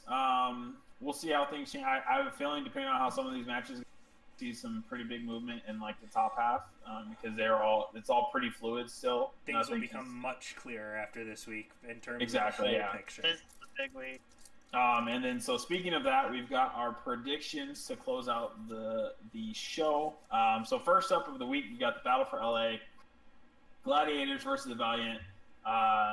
As Travis heard earlier, or you heard Travis say earlier, he's got the Gladiators. And he makes a case, a case. But we've got Steven hasn't put in his predictions yet. But of the 5 that we have, 4 of us are going for the Valiant, and then Travis is the lone person in the sand waving his purple flag in support of the Gladiators. That was my dryer. All right, I was about to say, someone on fire. I mean, hey man, you all picked Seoul last week, and I picked the Gladiators, and look how well that That's turned true. out for you guys. It's very true. I feel like it's a little bit different though. I think this one. Well, yeah. We'll see. I hope that that's not the case this time, because then that'd be sad. So yeah, we got that one, and then right after that, we've got the Shock versus the Fuel. The Shockers so fucking lucky. Dallas sucks really hard right now. Yeah, exactly. Because as bad as It'll be competitive actually though. There's just this funny thing. I It picked will be Dallas to competitive. win originally, but I changed I predicted Dallas to have a 2-0 week this week because things were finally looking up, and then they hit the self-destruct What was button. looking up? Dude, you cannot sit there and be like that and say that things were not looking up from where they were in stage 2. That again, slightly off the ground is not I know it's a vast improvement from rock bottom, but that's not enough for me to say predicting wins for this team. It just means they're better than shit. I mean, Although okay, against so the Shock, who you just spent 15 minutes fucking taking a hot shit on. Because they like- should be better than they are, but they're not, and they suck, and it just drives me insane. As a coach, it drives me insane because I just see this shit and I'm like, I feel like I'm watching my fucking collegiate team. It just makes me mad. But yeah, Shock are gonna win. It's gonna be close. So we got for Shock, Shock. and then Maybe it won't be close. Whatever. Who cares?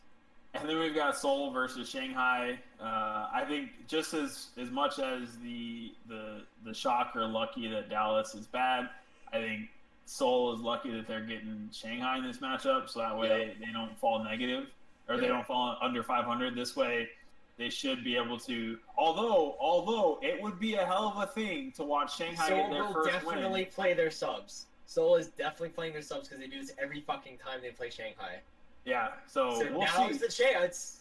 Yeah, this could be the time that Shanghai gets their first win. I don't think it'll happen because I think even if they play their subs, They all Shanghai they all just, speak the same language. That's Shanghai still just has a lot of issues. Like when BRB communication ordering is a your big Dynasty issue, jersey.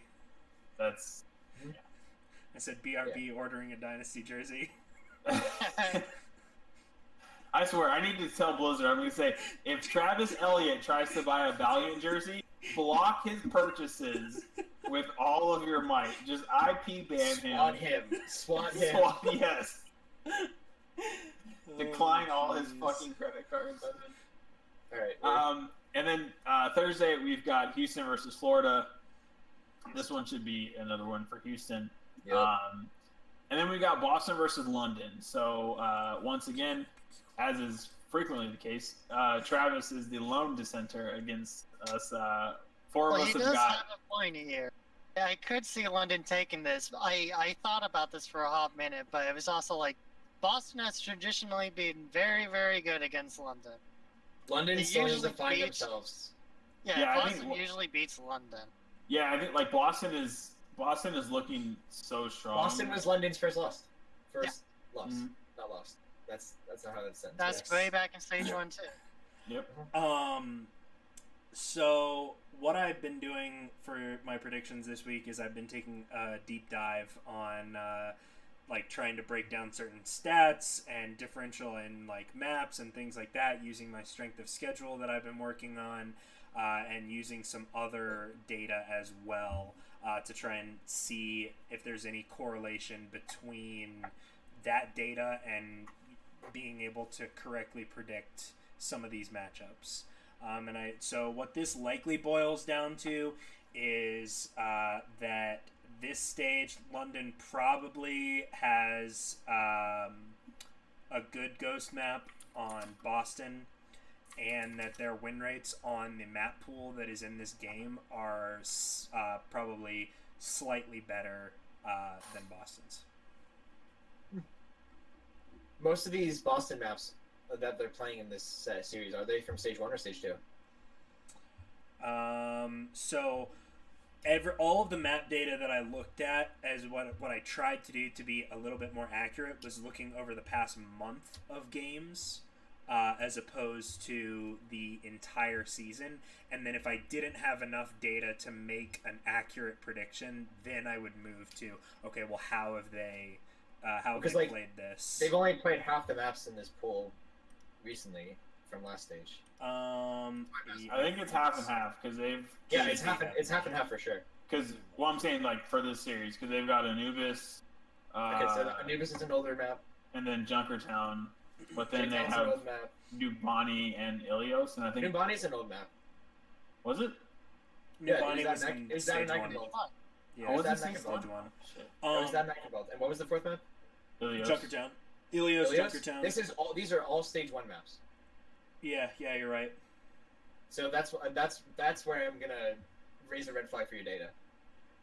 I mean, But I respect it. I respect it. sure. And this is obviously an experiment. If it turns out, if I go like 4-8 this week, you'll know why. Diagnosing some problems that I see right here. Just in terms of which team is hot right now, it's definitely Boston. In terms of if I were to give this team like a 7-game series, I actually feel confident that London would come out on top. But I'm also taking into account that, again, I think that London is a wider team than Boston, even though they've been doing some crazy shit. And I'm pretty sure they have at least one ghost map on here where they've already gotten to see Boston's play style for this stage on one of these maps, and Boston hasn't seen them play it. So if they strike while the iron's hot and they can, take away a map just straight off the bat of, you haven't seen us, we've got this crazy strategy, and we've planned for this, then I think that London can get this win. We shall see. And then closing out Thursday, we've got Philly and New York. This one's close, according to our predictions. Liam, Travis, and Christiaan, of course, has New York, and then me and Noah have got Philly. I just think Philly looks really good right now, and New York has looked... some problems. No, New York will beat them. I love it. Let's go, Christiaan. I mean, the data, I think, does favor New York because, these teams have played before. New York beat them in the Stage 2 finals. That's when New York was the undisputed best team in the league, though. Yeah, but I think recently, New York has just, they went 3-2 against Houston. And, Philly also went 3-2 against Houston. But I think Philly... I think Philly's got enough in it. I think they can pull it off. I'm just diagnosing, the problems... my biggest problem with each team, and my biggest problem with Philly is that Poco isn't a top 3, top 5 player in his position, and their supports are kind of suboptimal. But they don't need all stars; they just need people who do their job, and they're a better Boston in terms of fitting into a game plan, and they have harder carries at both their DPS positions. And I just love the way Boston creates a team, and they create play styles. They have very well thought out, well crafted compositions for each individual map. They have dynamic subs they can put in, like Snillo when you want Carpe to flex onto a Widow or a McCree, which you can do really well, and you still want that Tracer role, and then EQO for everything else. I like Philly a lot. I said they're the number 1 team in the league, and this is where they prove it. Yep. So I think that'll be an interesting matchup, nonetheless, regardless of however it goes. And then for Friday's matches, we've got some pretty even predictions across the board. Philly versus Shock. Philly should not lose to San Francisco. Well, here's the thing: is for me this was difficult because, again, working with my stats, is that Philly has the last game the day before against one of the best teams in the league. It's a 2-hour difference. I mean, you're essentially is. Philly will be entirely reliant, in my opinion, on just being better than the Shock, which they are. But they're also going, if they beat New York, do you really think that New York is going to get 4-0'd by Philadelphia? No, it's going to be No, it doesn't matter, though. It's so much easier to prepare for the Shock than it is the Excelsior. You only have to prepare for one playstyle. Sure, but my point is not, I think that the Shock can do this. Is that... The point is that this is the only time that I've deviated from my data, in that my data would say that the Shock are likely to win here because Philadelphia is coming off of a back-to-back game against a top team. So is this your upset of the week? What? I mean, yeah, sure. If I was gonna pick any team that's likely to get upset just based on the circumstances, then yes. I would say that this is San Francisco's shot to beat Philadelphia. This is the Shock's shot. You heard it here first. And then after that, we've got Philly versus Shanghai. Florida versus Shanghai. Florida versus Shanghai. Philly has to play a back-to-back game on the same day. Can you imagine? Garbage fight. So yeah, this match. Fight. Yeah, if you want to see non-optimal Overwatch. If you want to see Side Player pop the fuck off and 11 bots run around him, this is the series for you. Damn. So yeah, we've all got Florida winning this one. Top 500 pub game. Yeah, exactly. then we've got. Does Rufail even top 500? I'm pretty sure I see him in like Master 2 streams. Ooh, rough. And then closing out Friday, we've got Boston versus Seoul, and of course Noah has picked Seoul. Let me tell you why. It's how I will through evidence. You will finish this and sentence. reason. Shut up. Seoul doesn't Dude. lose to Western teams until they do. This is just faith. I'm just praying. Oh, this is another one of Noah's. I just really team, so I'm gonna say fuck the data and just. This is the only pick I'm going against my noggin because I should say Boston, but like I just feel like at some point Seoul's gonna get their shit together or not, and I die inside forever. But you know what? I'm gonna keep believing they're gonna do it at some point because I'm an idiot. So this is it. Let's go. 2 a week, baby. So we'll see. If Noah's right, if you're watching and you want to bet money on this game, bet money on Boston because they are much more likely to win. But I think Seoul's got it because I really want them to. and then on Saturday we've got London, the Valiant. We've got 4 of us got the Valiant, and then Liam, the other Noah. The other Noah. Wow, that's so rude to Liam. What the hell? He's so much better at me at this game. Liam has London there, which I can see because London's got to get on the up and up again. I know why. I'm not going to speak for him, but I can guess at why he thinks he's just unimpressed by the Valiant, and London has such good players on the roster. I'm unimpressed by the Valiant, and I picked them to win. Well, and also because on paper London should be such a better team. That's true. They should. That's if I have to get from what I know about Liam, that's his reason. Yeah. And then we've got New York versus the other LA team in the Gladiators, and once again Travis is the dissenter. But this one was hard to pick because this is one that my data was like, yeah, this is happening, and I'm like, it's not happening. So this is really the ultimate test of what I need to retweak and things like that with everything that I'm doing to try and... The map pool favors which team? The Gladiators. What's the pool? it is Anubis, Blizzard World, Ilios, and Junkertown. New map, stage 1 map, where Sureforce Bastion, they had a really good split on. So that's like a quarter case. So I also put Oasis into these if they tied on if the advantage went to one team and it came out to be 2-2, we went to Oasis. Which is another stage 1 map. And so for this, it's the Gladiators have, I believe it's Blizzard World and Junkertown.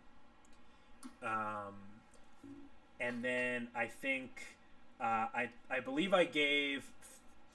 Oftentimes, if I couldn't reach like a consensus in terms of obviously this team has the advantage on this map, I would try and use fastest time and work kind of like if you were doing like a bracket for March Madness. Look at okay, well, what's their fastest time versus the fastest time that they've allowed versus their total cap time versus the cap time that's been allowed, and assign value to those, and then whether or not somebody's even capped against them, and things like that. And so I think that New York had a faster cap time on Anubis. What? Right? I don't know. You're the spreadsheet. You tell me. And then I believe the Gladiators won out on Oasis. But the thing that I'm concerned about with when things that go down to 3-2 is that because games have rarely gone to tiebreakers, and we're working with very recent data for Oasis as the tiebreaker map, that's probably going to be skewed. So every game last week or last Saturday, every game went to. No. I mean, just of all the teams. So it's kind of there could be data for the Gladiators, and then there might not be for the Excelsior. I know that it does exist. I know that it exists. That should be a stat in of itself. The Excelsior don't go to tiebreakers. They close that series. And they're better on Blizzard World than I think they give themselves credit for. If they play Pine. That's a double hit skin map for sure. I've decided. You don't need a Genji. You just need... It's a win. It's like Junkertown 2.0. only you don't need a Junkrat, and you don't run pirate ship on it because pirate ship's dumb as hell. All right. Pirate ship. And then closing the day, we got Houston versus Dallas. For all the problems What a barn burner, dude. You got the showdown of the Dallas or the Texas terrible teams. I don't know. They have the same record. They do. But, It's like two Cowboys enter a town and the Allies say draw, and Dallas says, "Okay, we'll take it." Like, this is gonna be a bloodbath. Yep. Beck's gonna try so hard and get so close, and it's just not gonna happen. And the Outlaws gonna be like, "I'm really proud of our team. I love our team." And then Beck's gonna be like, "I'm gonna kill you all." He's gonna get so. I actually think that my data pointed towards Dallas on this one, but I'm also okay, Travis. I had Dallas there originally, but after they announced that their head coach was being released and they were losing Rascal, I was just like, all right, well, let's just toss that out the window because I don't think data is going to. Hey, AKM, go sniper battle Linkster. I don't think that the data is going to match up on an inconsistent team like that in that regard, where it's just kind of like, okay, well, everything that we knew about this team, well, throw it out the window because we're hitting the reset button. Mickey, can you go try and deal with Linkster or Junkrat? And Mickey's just like, "Ree!" And he's like just fighting the front line or some fucking stupid thing, whatever the fuck Mickey does. That's the thing about Mickey. He's never doing the right thing. He's never doing the right thing. I've sat with many top tier diva players, and I've watched Dallas games with them, and they're all just like, every time at some point they're just like shaking their head and just like, what the fuck is Mickey doing? Not peeling while his supports are dying and he tries to motor down a Winston. or he's in the enemy backline when like his team's getting go on. Just so many like dumbass things, and it's just like, bruh, Mickey diving the backline. He's like, yeah, I got both supports. Team kill. No, he doesn't even get the supports. That's the thing. You can't. If it's like a Mercy and a Zen, they're just gonna pocket heal each other, and it doesn't matter. Oh my god. Anyways, we're done. So yeah, those are our predictions for this week. I would like to point out that I have now taken the lead because I got a 1-game leg up on Noah. So my current defeated form is becoming awoken. I'm opening my third eye. It's happening. Yep. Wyatt. That's why you picked Yep. So there's a couple spots this week. We'll see. We'll see where Wyatt will increase his lead for sure. But yeah, that's gonna do it for us. So we'll be back next week, same time, same place here on Twitch. We'll talk about all the things. Hopefully, there's like less dumpster fire shit to talk about, and we can like. Oh no, there's gonna be a whole new docket of shit to piss me off. So I'm so ready. That's the Overwatch League for you. But as always, you can check out our Twitter handles are either below our faces or above our faces. Talk to us about whatever you want. All that good stuff. Our predictions will be up tomorrow. You've already heard ours. But if you're wondering what Steven's predictions are, you can find out tomorrow when I post the article. Oh yeah. What about Lord Wyatt? Where real quick, are we doing any other Lord bets this week? Because Travis, you have not said Lord. You said Lord Wyatt once when I made you, and I'm upset that the Lord bet is not being appropriately followed. I want to show any people how a Lord bet's done. Who wants to go? Who wants to go heads up with me? Lord bet of the week. I'll Lord bet you that Boston one. I knew it. Deal. The Boston Soul. Yep. Cool. All right, word. All right, sounds good. But yeah, I think that's gonna do it for us. So we'll see you guys next week, and have a good one.